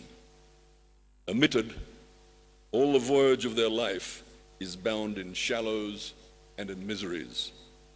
On such a full sea are we now afloat. We must take the current when it serves, or lose our ventures. Mr. President, I believe we are on that full sea. We now have the awareness that action is required, and we must take that current, or we will lose our ventures indeed. We in Fiji say that we're all in the same canoe. There is no other planet for humanity to exist on. So we're all in the same canoe. We know what the destination is. We have that plan. Let's set out on that voyage. Let's get the sails up and make our way to that destination in 2030. And I very much look forward to taking the voyage with you. Thank you.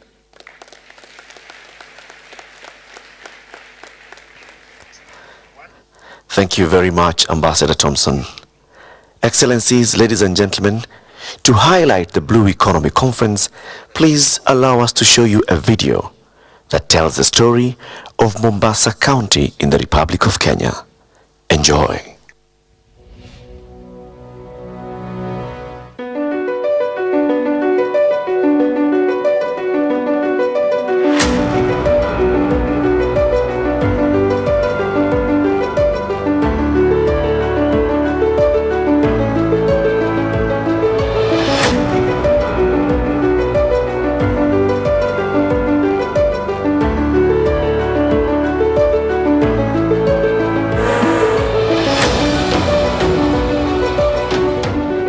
Our deep blue ocean, a custodian of great treasures and wealth.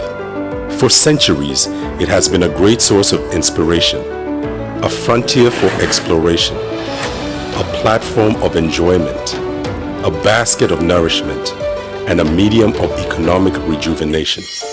Like any other coastal town in Kenya, Mombasa is losing billions of shillings due to underutilization of marine resources, use of archaic and dangerous fishing methods, and illegal exploitation by unscrupulous shipping vessels. Tatizo la kwanza ni kwamba hatuna vyombo. Ndio maana kama hivyo unavyoona soko yetu kaona hii aina ya samaki, hao ni samaki wa ufuoni tunaweza kusema. Kwa hivyo tukio tunaweza kupata uwezo wa kupata vyombo vikubwa zaidi, tunaweza kusonga kule baharini maji mengi zaidi mbali, tukaleta samaki wazuri, viboma, nguru, papa, fulusi, samaki kama hao. With the annual Blue Economy global value standing at $24 trillion, we have promising opportunities to reap the benefits and claim our rightful market share of the trade. We want to be able to showcase that which Kenya has, that which Kenya can do to exploit in a sustainable manner the resources of our blue economy. Mega investment opportunities are available in water desalination, fish processing and value addition, marine renewable energy, and water transport. Our business here as county is purely to facilitate for you to do business, to create a conducive environment for investment, because that really for us will mean jobs and poverty eradication. So we want to make it as simple as it is possible. Easy, responsive, innovative. It is what we want to do for you so that you can continue to thrive in your business.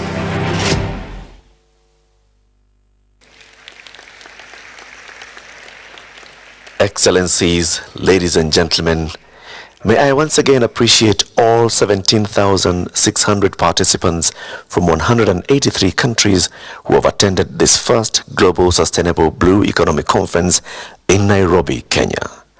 I also wish to recognize the Ministry of Foreign Affairs of the Republic of Kenya, the co-hosts, Japan and Canada, and the conference organizer, Sleek Sourcing Limited, professional conference organizers. Also, many thanks to the various sponsors who made this conference a success. Excellencies, honorable ministers, distinguished heads of delegation, ladies and gentlemen, it's now my pleasure to invite Ambassador Monica Juma, Cabinet Secretary for Foreign Affairs, to invite His Excellency Uhuru Kenyatta, the President of the Republic of Kenya, to make his closing statement. Your Excellencies, heads of state and government, honorable ministers, heads of delegations, distinguished participants, ladies and gentlemen. I wish to thank Your Excellency, President Uhuru Kenyatta, for the wisdom of convening this global sustainable blue economy. The world has spoken from Nairobi over the last 3 days on the limitless possibilities available to us if we can all work together towards harnessing the enormous assets in the blue economy for our present needs and for the future generations. Moving forward, we are also in agreement that we need to utilize these resources in a sustainable manner. It is therefore my distinguished pleasure, honor, and duty to invite Your Excellency to officially close the conference so that we can go back and implement the commitments we have made to ourselves. Welcome, Your Excellency.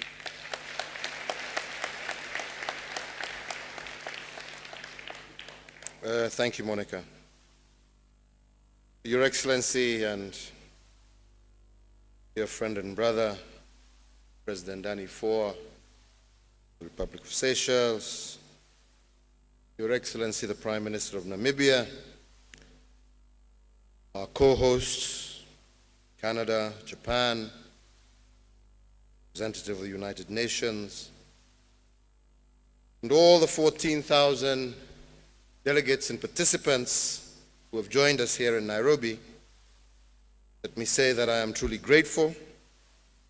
It has indeed been a very unique opportunity for us over the last 3 days to be able to discuss issues related to our blue economy and the future of our shared planet. Over the last 3 days, thousands of delegates from 170 countries, including 2,000 participants who represented governors and mayors, over 1,800 business leaders, and over 1,000 scientists and researchers, as well as thousands of ordinary citizens, shared their knowledge and experiences and set ambitious targets and made very consequential decisions and commitments.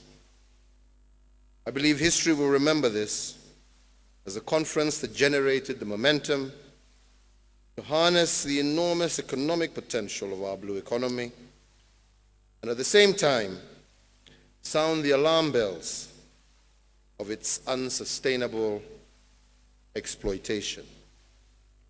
I believe each and every one of us will be an important part of that story. I want to thank each and every one of you for your innovative and practical contributions to this exciting agenda. The path towards our shared goals, I believe, is much clearer today.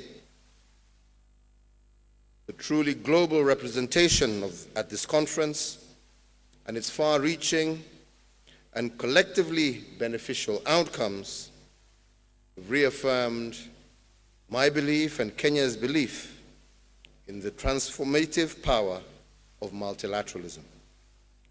There is no problem that is too difficult to solve when we come together as a global community. In addition, we have an outcome, the Nairobi Statement on Advancing a Sustainable Blue Economy. The future efforts that we shall put in, such as the UN Oceans Conference that was referred to of 2020, that Kenya and Portugal will host, I believe will build on this statement to achieve the journey towards a sustainable blue economy. Let us work together to realize this worthy objective, and I believe it's the right thing for all of us to do. Moving forward, allow me just to highlight two messages. First, we have all committed to harness the full potential of our oceans, our seas, lakes, and rivers, to expand opportunities for all, create greater prosperity for countries, and to fight poverty. We have identified strategies to expand our economies, create shared prosperity, and increase revenue and job opportunities through ocean-based industries. We have also underscored the importance of doing this in a responsible manner. Some of the actions we have agreed upon, including putting in place solid environmental standards, strengthening programs to support poorer countries manage and recover from climate-related catastrophes, and ensuring more effective control of illegal, unregulated, and unreported fishing. Illegal and unregulated and unreported fishing represents a major threat to our marine ecosystems, and it can hinder the recovery of overfished stocks and can push fishery to a point of collapse, thereby reducing biodiversity in some of our most important ecosystems. We've also agreed to strengthen political leadership and international cooperation, and have committed to work collaboratively on data analysis, information, and intelligence sharing to curb the illegal, unregulated, and unreported threat, as well as other threats to our marine resources. The availability of reliable, up-to-date, accessible data and information is essential as a basis for integrated and sustainable management of ocean and coastal resources. And I expect that as a result of this conference, this will emerge as an area of strong international cooperation. Second, we have also committed to protect these resources and to help them regenerate and to ensure they remain viable for the present as well as for future generations. Given the transboundary nature of oceans, international mechanisms for negotiation and collaboration are critical to prevent rolling back and also to help managing the threats. Managing oceans, lakes, and seas is complex, and it requires us all to put long-term common interests above short-term self-interest. Failing that, our waters could easily become the tragedy of the commons of the 21st century.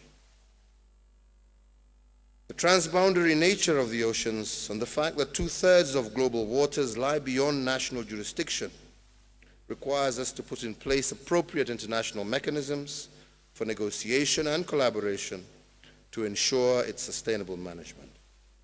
And I am pleased to note that we have also agreed to build capacity in the poorer countries to more effectively patrol the seas and oceans and to access scientific and technology resources to strengthen overall maritime capabilities, including surveillance and stock-taking. Let me conclude by saying to those who extended support, financial, technical, logistical, and also through participation, we as a country are most grateful. The conference would not have been possible without your vital contribution. It is now left to all of us in our different spheres of responsibility and work to implement the many contracts, commitments, and agreements, as well as partnerships that we have forged here in Nairobi. People of Kenya have appreciated making new friends as well as learning from you. On their behalf, and indeed on my own behalf, I want to thank each and every one of you for coming. And let me reiterate that you have in us partners in the building of a greener, more peaceful, and fairer planet. I wish each and every one of you safe travels back home, but I will also take this opportunity to encourage those of you who have time to take some time out and view and sample some of the wonderful experiences that Nairobi and Kenya has to offer. If I didn't do that, the governor of Nairobi would have said, "Why are you sending people home?" So I have to make that point that he would like you to enjoy his capital for a few more days. So ladies and gentlemen, once again, thank you for coming to Nairobi, and together let us build that future that gives us prosperity today while safeguarding the future for our children. Thank you for coming, and may God give you journey mercies back home. Thank you very much.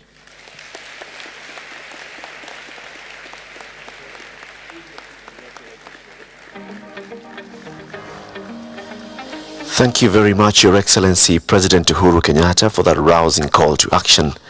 Thank you very much, President Danny Faure of the Republic of Seychelles, for your passion and focus on the blue economy. We stay inspired by your words and ideas. We also pay tribute to you, Right Honorable Sarah Kugongelo Amadila, the Prime Minister of the Republic of Namibia. Excellencies, Honorable Ministers, distinguished heads of delegation, ladies and gentlemen, a huge round of applause as their Excellencies, the heads of state, depart this historic venue. And as they depart, I kindly request that we all remain in the hall. Asanteni sana.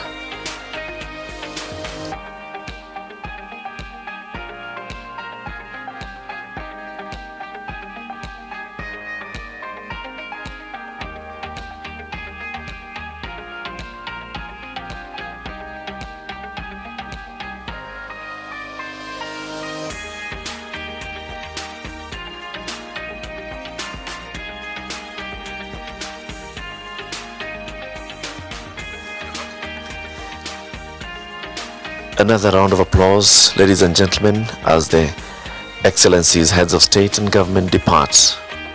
A round of applause, please.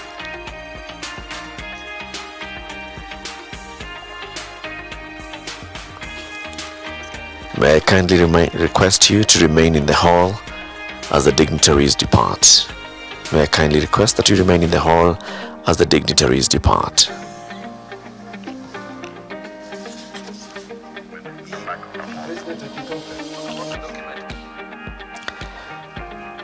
Excellencies, ladies and gentlemen, additional copies of the Nairobi Statement of Intent for Advancing the Promise of the Blue Economy are available at the left exit of the hall. The French version as well as the English version will also be uploaded on the Sustainable Blue Economy Conference website. Additional copies of the Nairobi Statement of Intent for Advancing the Promise of the Blue Economy are available at the left exit of the hall. The French version, as well as the English version, will also be uploaded on the Sustainable Blue Economic Conference website. Thank you very much for attending. Kwaherini.